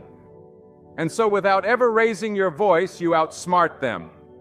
The beauty of this wisdom is that it transcends human cunning. Outsmarting without words is not about deception. It is about revelation. It is about letting God's truth reveal itself through your restraint. It is about letting the fruit of patience grow in the soil of your silence. It is about showing the world that the strongest voice is often the one that does not speak, but allows God's presence to echo louder than words. There are victories that can never be won with words because words are too small to carry the weight of divine wisdom. There are battles that can never be won with arguments because arguments only stir more conflict. But there are triumphs that are won in silence. The silence that is filled with faith. The silence that trusts the hand of God. The silence that knows peace is more powerful than retaliation. That kind of silence is not passive. It is active. It is the silence of someone who is firmly rooted, like a tree planted by streams of water, unshaken by the storms, unbent by the winds. To outsmart without words is to live as though you already know the final outcome, because your confidence is not in the voices of people, but in the eternal voice of God. When someone lies about you, you may feel the urge to explain. When someone mocks you, you may feel the temptation to fight back. When someone misunderstands you, your pride cries out for correction. Yet the soul surrendered to God knows that defending itself is not always necessary. Sometimes the greatest defense is no defense at all. For when you remain silent, you allow God to speak on your behalf in ways you never could. You allow Him to work in the shadows, revealing truth in His timing, exposing schemes without your interference. Outsmarting without words is not running from conflict. It is rising above it, refusing to play the games of those who thrive on chaos. Your silence is a mystery to your enemies. They cannot comprehend it. They provoke you to see your reaction, but when you remain calm, it unsettles them. They accuse you, but when you do not respond, their accusations echo back upon themselves. They slander you, but when you stay still, their words lose power, drifting into emptiness. And the more you remain anchored in God, the more their efforts collapse because they have no control over you. Outsmarting without words strips away their power by refusing to feed it. It leaves them wrestling with their own conscience while you remain at peace. This is why silence is often described as golden. It is golden not because it is rare, but because it is invaluable. In silence, you preserve your energy for what truly matters. In silence, you guard your soul against bitterness. In silence, you gain clarity about your path. In silence, you declare that your faith is greater than your fear, and your trust in God is stronger than your need for approval. That silence becomes a shield that no enemy can break and a sword that cuts through the fog of deception. Without saying a word, you outsmart those who sought to entrap you. Understand this: the one who reacts loses control, but the one who restrains gains control. Reaction is a sign of weakness, but restraint is a sign of strength. The person who controls their words shows mastery over themselves, and mastery over self is mastery over circumstance. If you can hold your tongue when provoked, you are stronger than the one who conquers cities. If you can keep your peace when attacked, you are greater than the one who wins wars. Because the greatest battle is not against others. It is against your own impulses. And when you learn to win that battle, you have already risen above the world. Silence also trains your heart to hear not only the voices of people, but the gentle whispers of God. For in quietness He speaks. In stillness He unveils. In the waiting He directs. Many never encounter His voice because they are too busy filling the silence with their own noise. But the quiet soul perceives what the restless one cannot. Outsmarting without words is not merely about how you handle others. It is about aligning yourself to draw wisdom straight from the one who knows all things. When God's voice becomes louder to you than the opinions of people, you will walk in discernment that no lie can endure. Consider how silence exposes the intentions of others. When you refuse to engage, when you do not rise to their provocations, When you do not answer their accusations, their true nature becomes clear. The liar reveals themselves without your interference. The manipulator entangles themselves without your effort. The deceiver falls into their own trap without your involvement. By saying nothing, you shine a light on what is hidden. Because lies cannot stand without resistance. They crumble under their own weight when given no attention. In this way, your silence is not empty. It is powerful. It is a mirror that forces others to face themselves. And yet, silence does not mean you are voiceless. In truth, your silence speaks louder than words ever could. It says, "I trust God." It says, "I will not stoop to foolishness."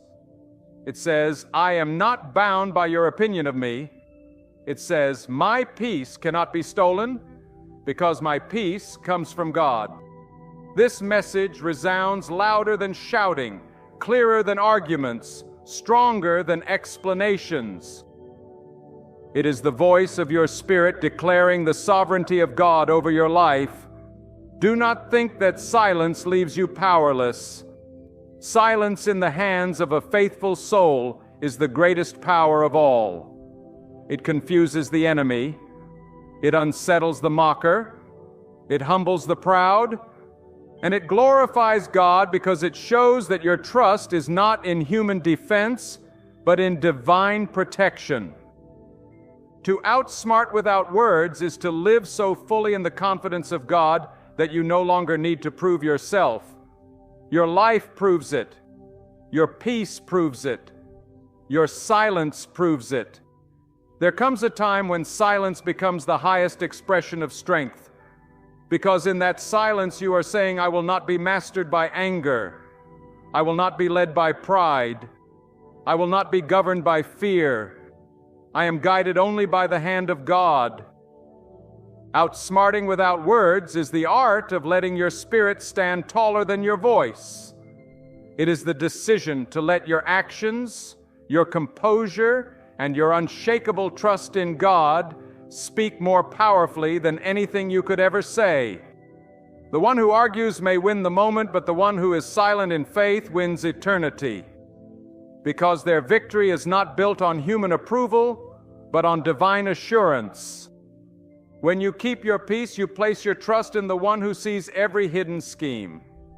People may conspire, but God uncovers. They may plot, but God dismantles. They may raise their voices against you, but God silences them in His time. That is why you do not need to answer every insult. You do not need to correct every rumor. You do not need to fight for every ounce of recognition. When you belong to God, He Himself will vindicate you. Outsmarting without words is the refusal to descend into battles that God has already won on your behalf. Silence also preserves your dignity. Words can be twisted, but dignity is untouchable when rooted in God. People may not understand why you stay quiet, but in time they will respect it. They may call it weakness, but in time they will see it as wisdom. They may misinterpret it, but eventually the truth will shine. This is because silence is not about how others perceive you. It is about how you carry yourself before God. To remain calm under pressure, to stay composed when attacked, to walk away when provoked. This is the dignity of a soul that knows its worth in God and does not need validation from men. There is a silence that defeats arguments, and there is a silence that disarms enemies. But there is also a silence that teaches you. In silence, you learn to measure your thoughts before they become words. In silence, you see the difference between what is urgent and what is important. In silence, you grow in patience, in humility, in clarity. Outsmarting without words is not only about handling others, it is about shaping yourself. It is about becoming so rooted in God's wisdom that you no longer waste your breath on what is meaningless, but invest your words only where they bear fruit. Imagine two people in conflict. One is loud, shouting, desperate to win the argument. The other is quiet, composed, steady as a rock. Which one looks stronger?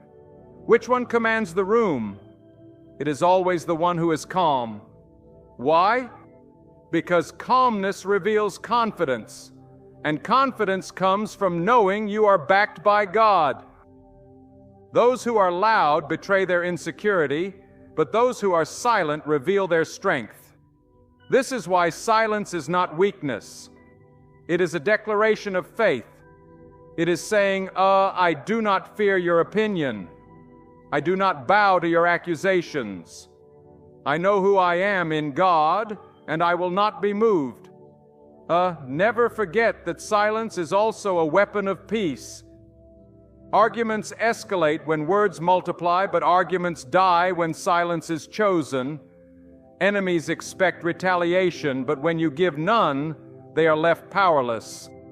Gossip spreads through conversation, but when you stay quiet, it dies in the air.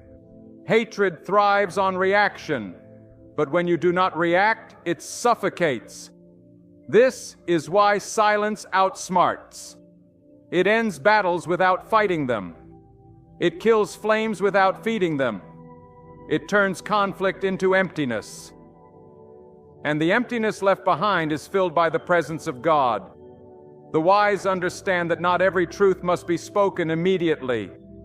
Sometimes silence is the womb in which truth matures. Sometimes God hides his plans in silence until the perfect moment. If God himself works in silence, why do we believe that speaking quickly is always the answer?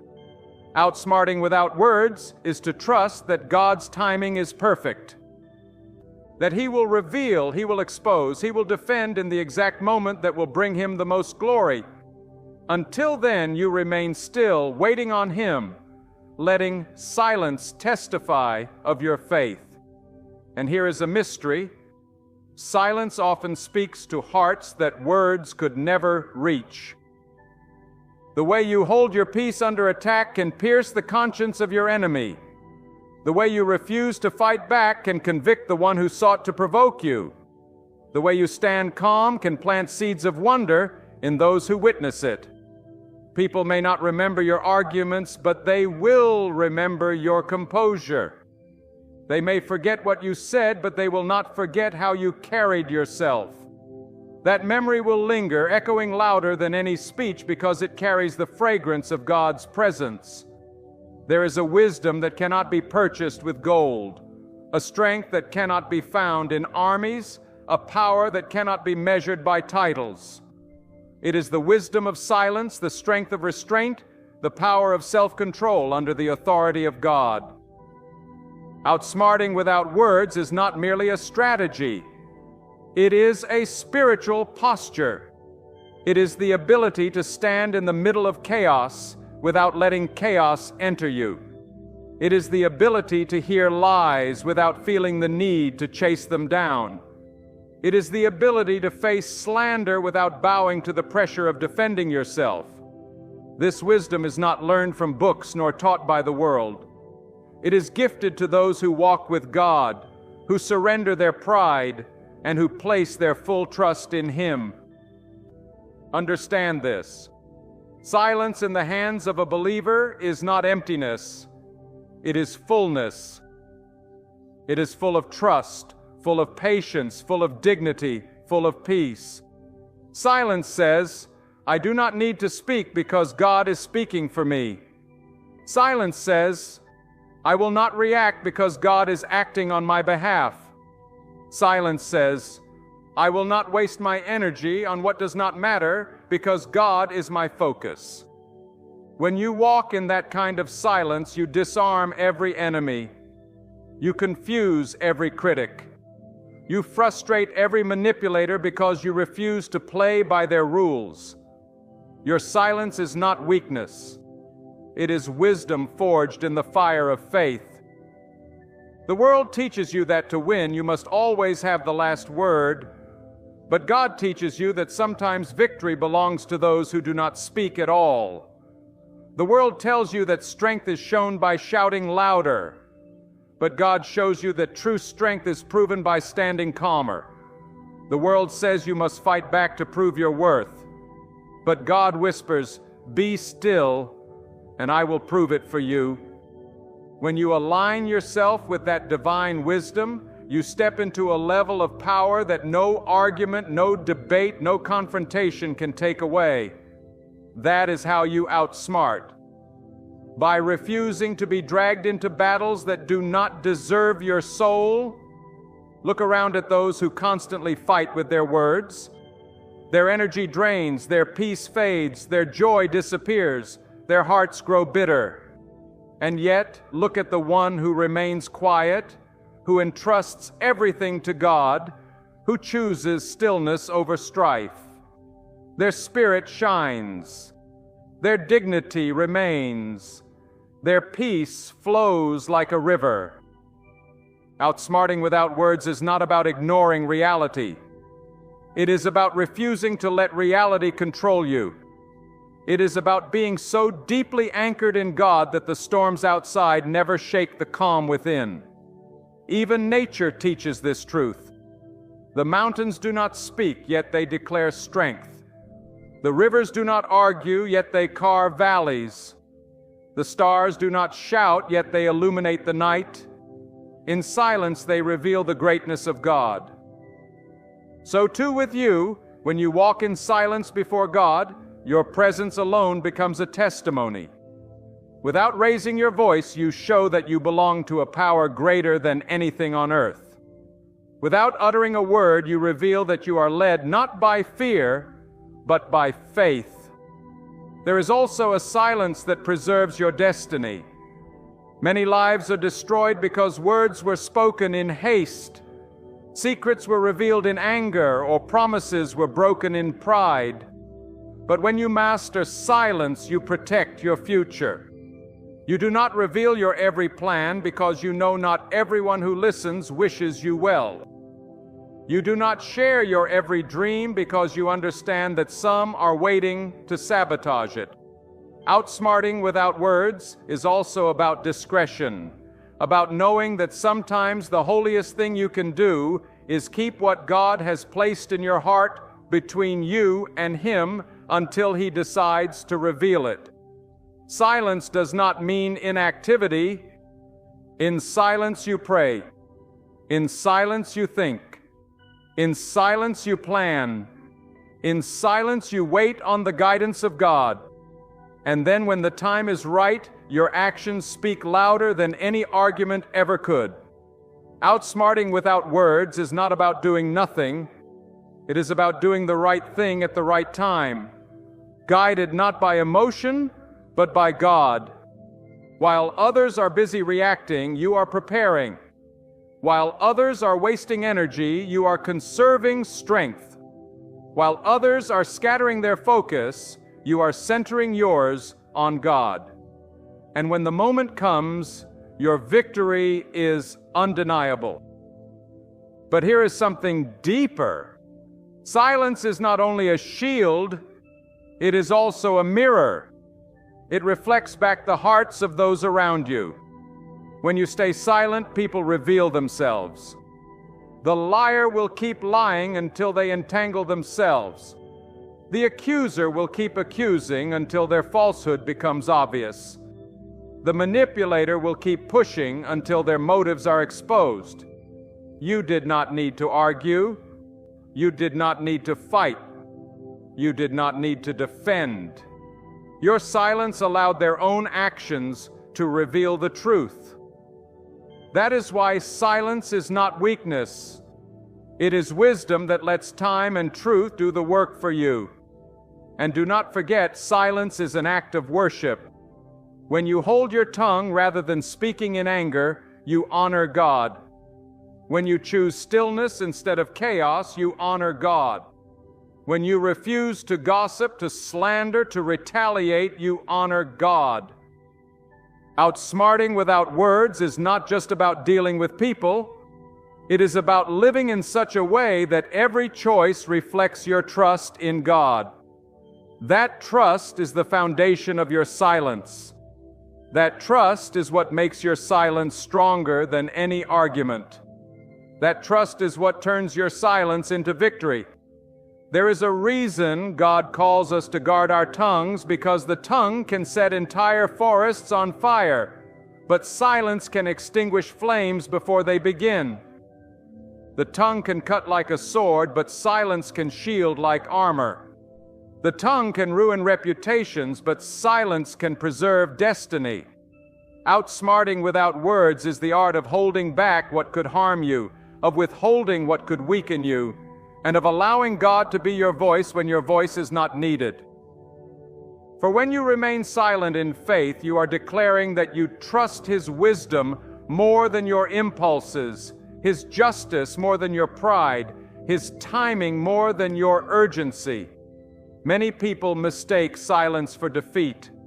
They think that if you do not reply, you have lost. They assume that if you do not argue, you have surrendered. But what they do not understand is that silence is often the victory itself. It is not surrender. It is strategy. It is not weakness. It is strength refined by patience. Silence is not losing. It is allowing the truth to win without your interference. You do not need to rush to correct every misunderstanding when you believe in God's timing. You do not need to scramble to fight every accusation when you trust that God is your defender. Silence is not about abandoning the fight. It is about recognizing that the fight does not always belong to you, but to God. And this silence is not empty. It is filled with vision. In silence, you can see what others miss. You can see the traps that anger hides. You can see the motives behind the words. You can see the doors that God is opening even while others are trying to close them. People who rush to speak cannot see beyond the moment, but the one who waits silently sees beyond the surface. Silence sharpens your spiritual eyesight. It allows you to discern what is hidden beneath the noise. It grants you wisdom to recognize what others overlook. Outsmarting without words means letting silence train your eyes to see what noise always blinds. Have you noticed how silence protects peace? When you refuse to reply to bitterness, you protect your peace. When you choose not to argue with fools, you protect your peace. When you hold back your words in moments of anger, you protect your peace. And peace is priceless because peace is the evidence of God's presence within you. The enemy does not simply want your words. He wants your peace. He wants you so agitated that you cannot think, so angry that you cannot pray, so defensive that you cannot rest. But silence denies him that victory. Silence says, "You cannot have my peace, because my peace comes from God, and I will not give it away for the price of an argument." Do not underestimate the power of walking away. Sometimes the most intelligent move is to withdraw, to step aside, to let silence speak where your words are not required. The one who knows when to walk away is wiser than the one who insists on fighting every battle. To walk away is not to quit. It is to choose your battles carefully. It is to say, "This is not worth my soul. This is not worth my peace. This is not worth my destiny." Outsmarting without words often means knowing when to let go, knowing when to remain still, knowing when to trust that God will do what you cannot, and think of how silence humbles the proud. When someone tries to provoke you and you do not respond, they grow frustrated. When someone mocks you and you do not answer, they are unsettled. When someone tries to pull you into chaos, but you refuse, They are left standing alone in their noise. Your silence magnifies their emptiness. Your calmness exposes their insecurity. Your restraint shines a light on their lack of control. Without lifting a word, you have outsmarted them because their schemes crumble without your reaction to hold them together. This is why silence is powerful. It dismantles the plans of the enemy without a single word spoken. But silence is not only about protecting yourself from others. It is about aligning yourself with God. When you stay silent, you make space for His voice to be heard. When you stop talking, you can start listening. And in those quiet moments, He gives you wisdom that no debate could provide, strength that no argument could bring, and clarity that no shouting could reveal. The silent soul is the listening soul, and the listening soul becomes the discerning soul. Outsmarting without words is therefore not about cleverness. It is about surrender. It is about letting your silence become the ground where God plants His wisdom. There is also a silence that reveals maturity. Children argue over everything, but maturity knows when to stay quiet. The immature shout to be heard, but the mature understand that not every voice needs to be raised. Maturity says, I will not let anger control me. I will not let pride rule me. I will not let foolishness define me. That is the silence of maturity, and it is the silence that outsmarts the world. For the one who is silent in wisdom is greater than the one who is loud in folly. So let your silence be intentional. Let it be filled with faith, not fear. Let it be grounded in strength, not weakness. Let it be guided by wisdom, not pride. When you walk in this kind of silence, you do not need to announce your strength. People see it. You do not need to explain your peace. People feel it. You do not need to declare your dignity. People recognize it. Without saying a word, you carry an authority that cannot be denied because it is not yours alone. It is God's presence within you. And so, my friend, remember this truth. The strongest voice is not always the loudest one. The greatest victory is not always the most public one. And the most powerful weapon is not always forged in words. Sometimes the greatest wisdom is to be still. Sometimes the highest strength is to remain silent. Sometimes the most effective way to outsmart those around you is not to argue, not to fight, not to explain, but to trust in the one who sees all, knows all, and governs all. Silence rooted in faith is not weakness. It is a declaration that you are led by God. It is a sign that you will not be shaken by the storms of accusation, that you will not be provoked into battles unworthy of your soul, that you will not be moved by the noise of this world. When you embrace silence, you are declaring, my foundation is in God, and nothing can rob me of His peace. That is the wellspring of true strength. So let your quietness carry honor. Let your patience be proof of your confidence in Him. Let your calm spirit shine as the image of the one who upholds you. Do not fear what others may say, for God already knows the truth. Do not let the clamor of the world unsettle you, for He is your safe place. Do not waste your energy on fruitless fights, for God has destined far greater victories for you. Conquer not with sharp words, but with faith that cannot be moved. Conquer not with debates, but with silence soaked in wisdom. Conquer not by lowering yourself to their level, but by standing secure on God's ground. And when the noise dies away, when critics have no more to say, when every plan against you crumbles, your very life will testify that God never left your side. That is the greatest victory. To overcome without uttering a word because your silence was never empty. It was filled with His strength, His wisdom, and His power.